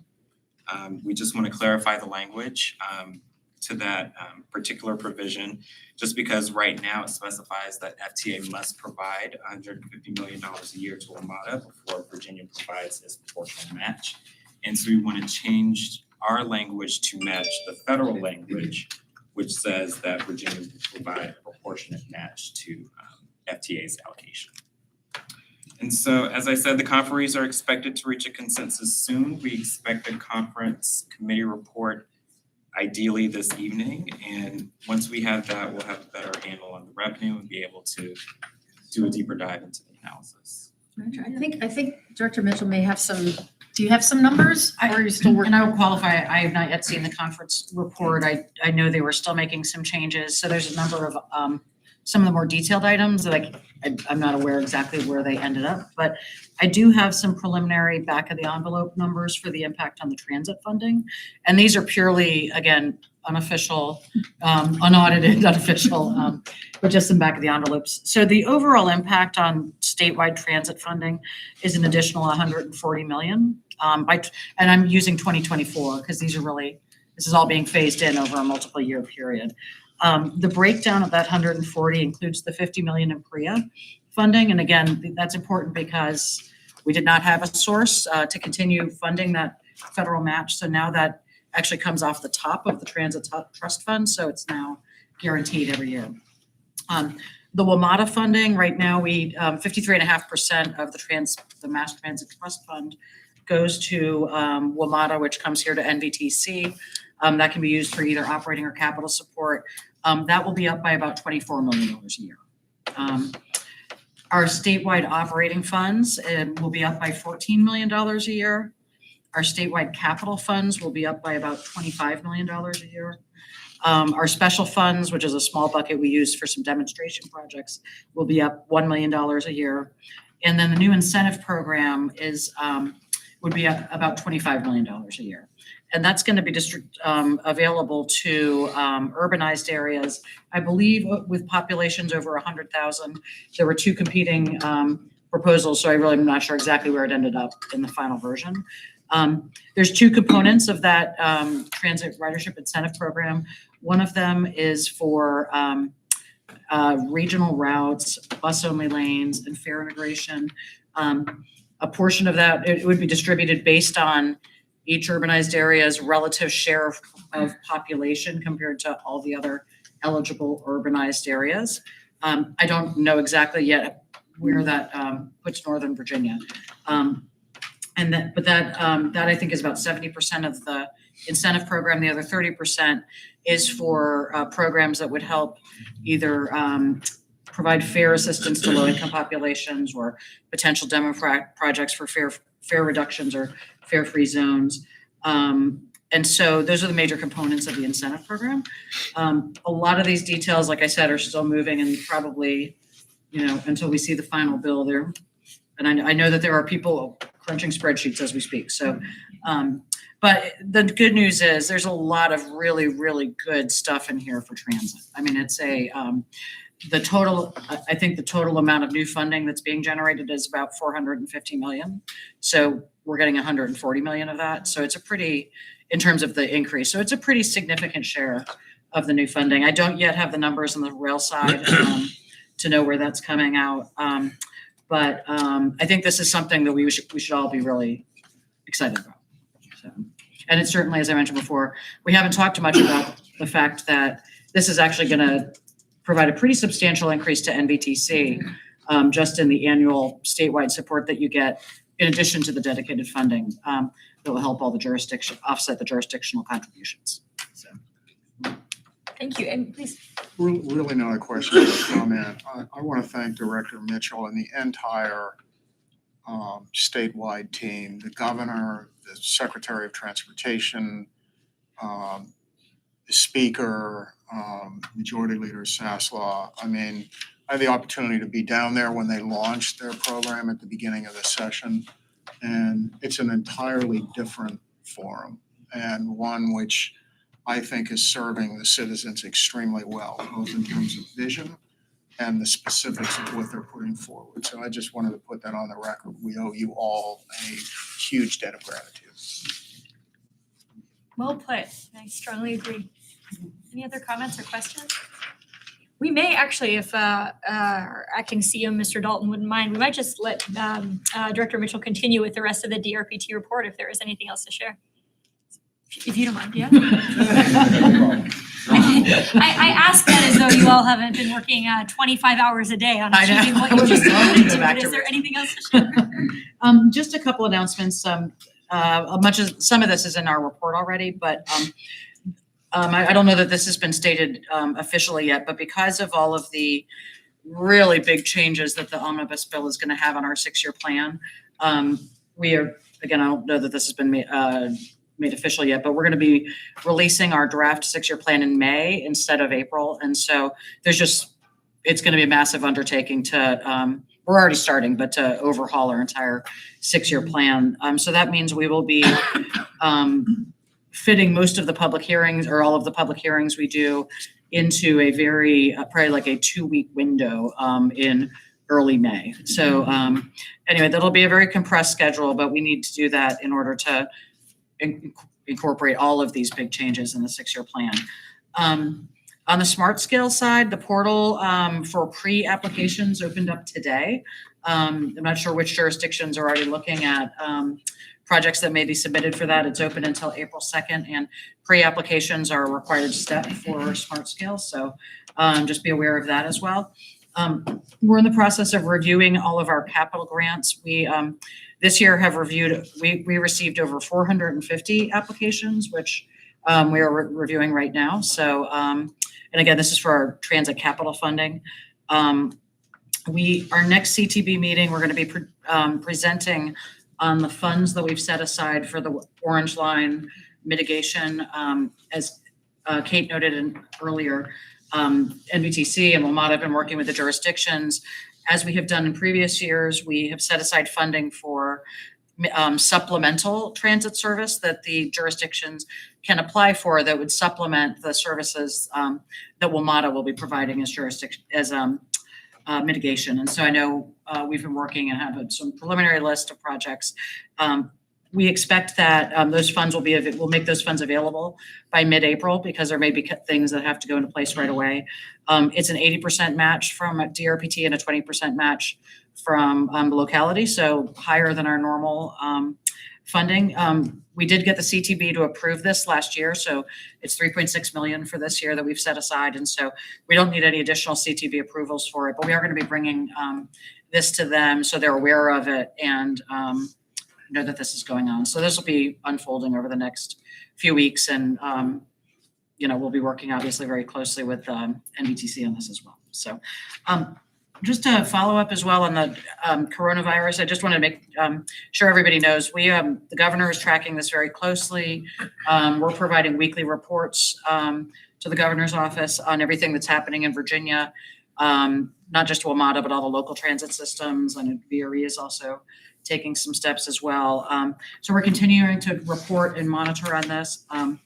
And if the situation changes, we'll be ready to help adapt and support that. So no real news there. Just want to make you available on that. So. Okay, questions for Dr. Mitchell? All right, thank you. Go and help achieve everything you just shared. If I could, I just want to wrap up the legislative, only just to Oh, I'm say, sorry. there are a number of other things, but you're absolutely just welcome. Zach's got a nice little cheat sheet. We did go over them in detail in the legislative committee, but I just wanted to let you know there are other things, including some of the specific NVTC legislation, which is moving forward, like changing the dates of reports and stuff like that. Very important stuff, so. for the sanity of the NVTC It team, is. which is It's very important to us as important. commissioners. All right, We do great, two thanks. reports. Thanks, Dr. Mitchell. Okay, Acting CEO Dalton of VRE, thank you for joining us to Thank give you, us an Madam update Chair. this evening. Commission members, as Director Mitchell ended with coronavirus, I will be. So I just want to add on, we too participate on a regional level and of course a national level, exchanging information, mainly receiving information, and just trying to stay apprised of the situation. As you might imagine, we're already in a pretty deep influenza season already, which began in September and still continues. And so a lot of our processes and our practices, if you will, getting down to how we clean and disinfect handrails on trains and stuff like that. Frankly, we're already doing that. And from our history, we after the 2009 pandemic, frankly, we just do that all year round.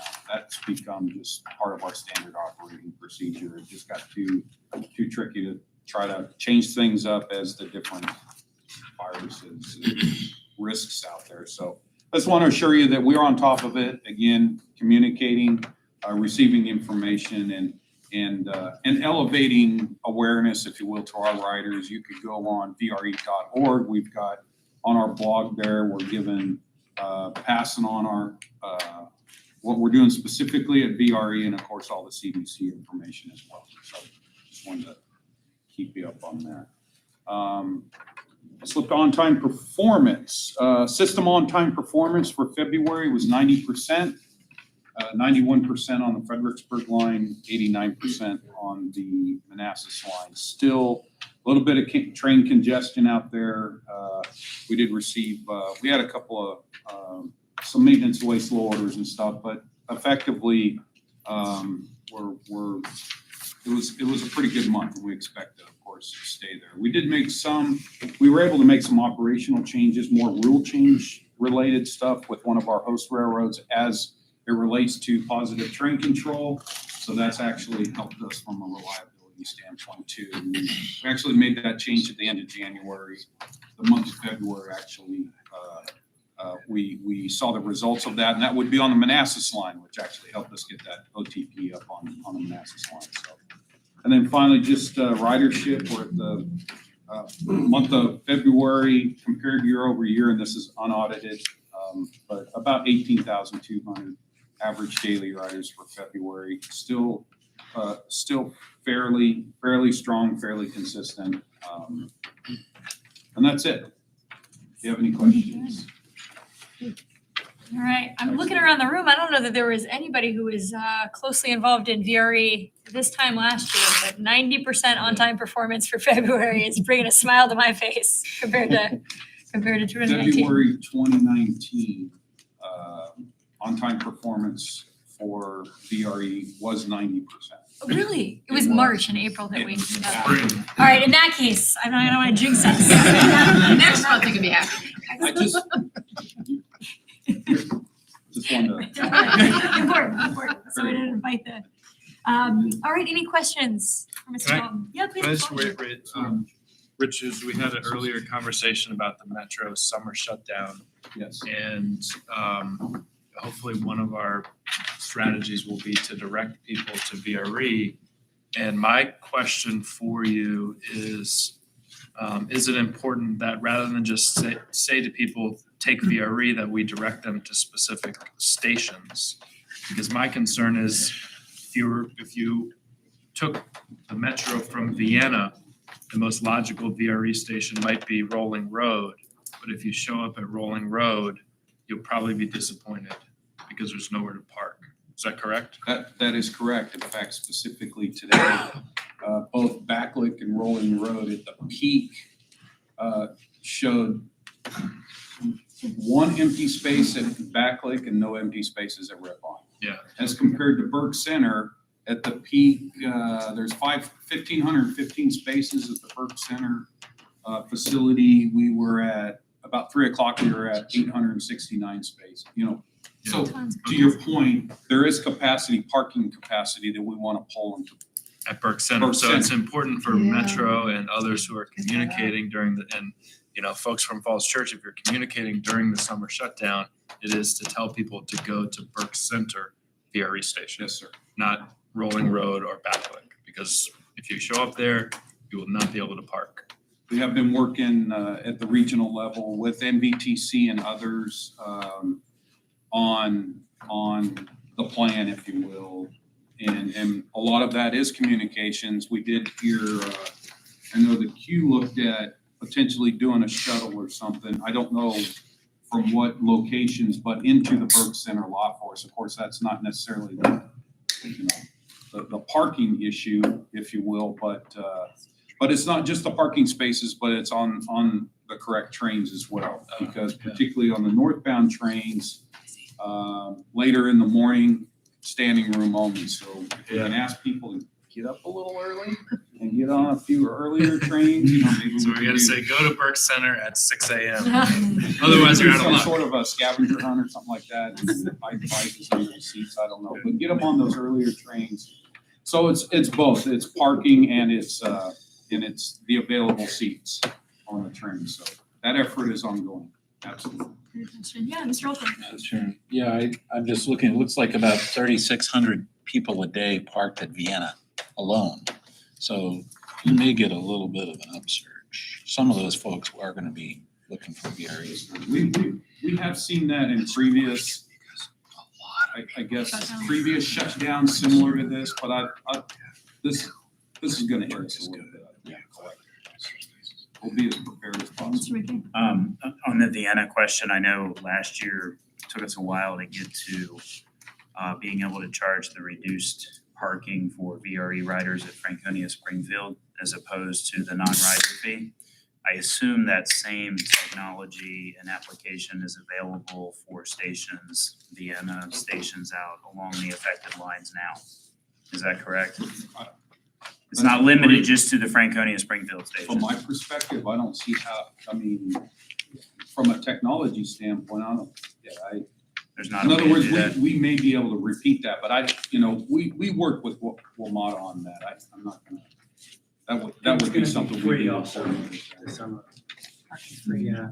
Parking's gonna be free. Okay, Vienna will be entirely. Come morning. And The board just approved that last. So you won't have to do that then? Okay. Check. Okay, any other questions? All right, just an update from the operations board as well, that our CEO search is now officially underway. The job brochure, the position description, which represented quite a bit of input from VRE operations board members as well as staff, was posted last week. We are targeting a June conclusion for that CEO search, which would mean we'd be bringing a candidate, we hope, to the committees, to the commissions in July. But the operations board will certainly keep NVTC as one of the two parent commissions apprised if that schedule is changing. If you have any more questions about that CEO search process, please do let me know. I'm heading it up on the operations board. Mr. Walkinshaw and Ms. Bennett Parker are also part of our committee and can answer questions if you'd like to catch them in your jurisdictions as well. All right. So to Ms. Matthijs for our final couple of information items of the evening, the Transit Center and Resource Center. Yeah. So yeah, just a couple things. As we do, we provide a quarterly ridership reports.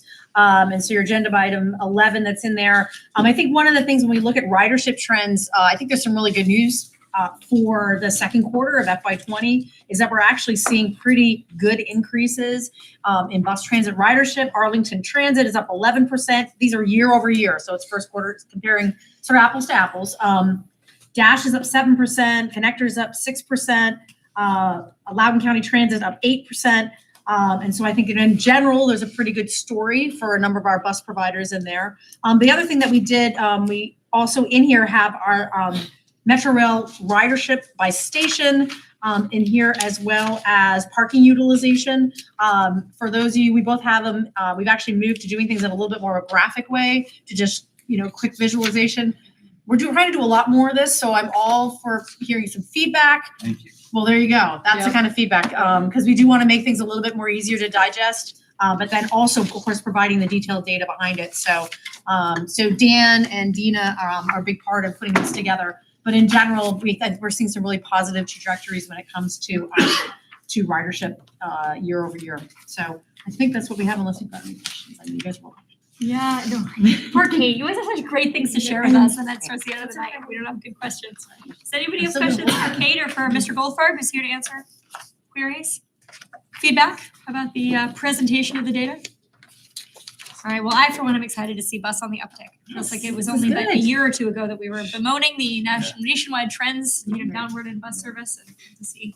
Well, the caveat I need to give on any transit ridership in this area is we always have weird things going on, government shutdowns, station shutdowns. So in some ways it is hard to compare. It really is. It's almost like you have to look over 10 years or something to be able to get, because there's so many crazy bumps, but we're trying. Don't be the skunky I girl know, garden I'm sorry. It's Let's just be happy with it. Anyway, it's a good story today.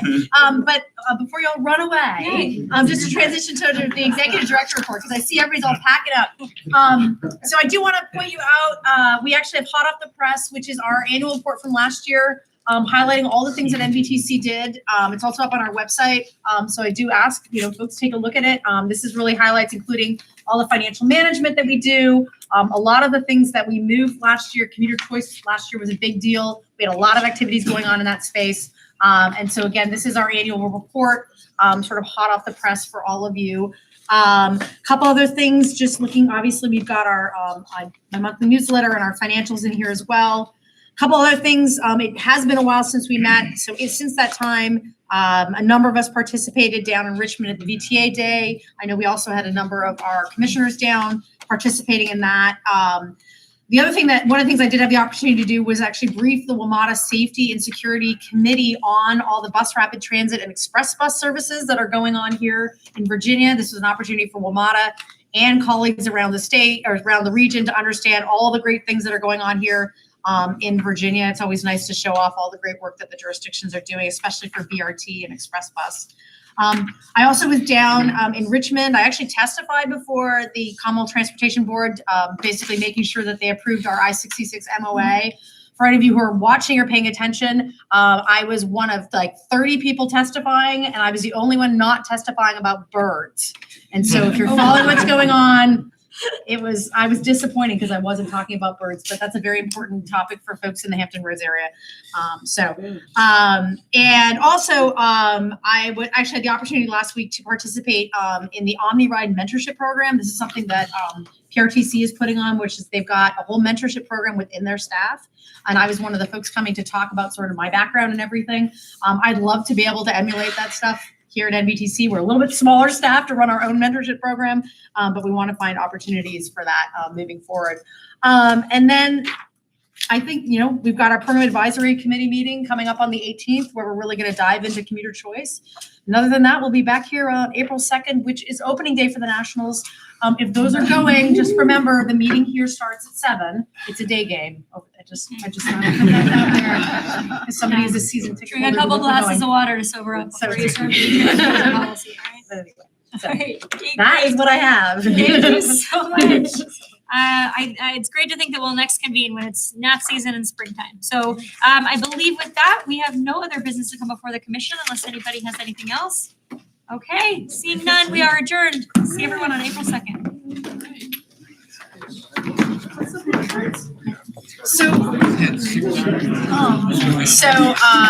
I actually don't have to 7 times.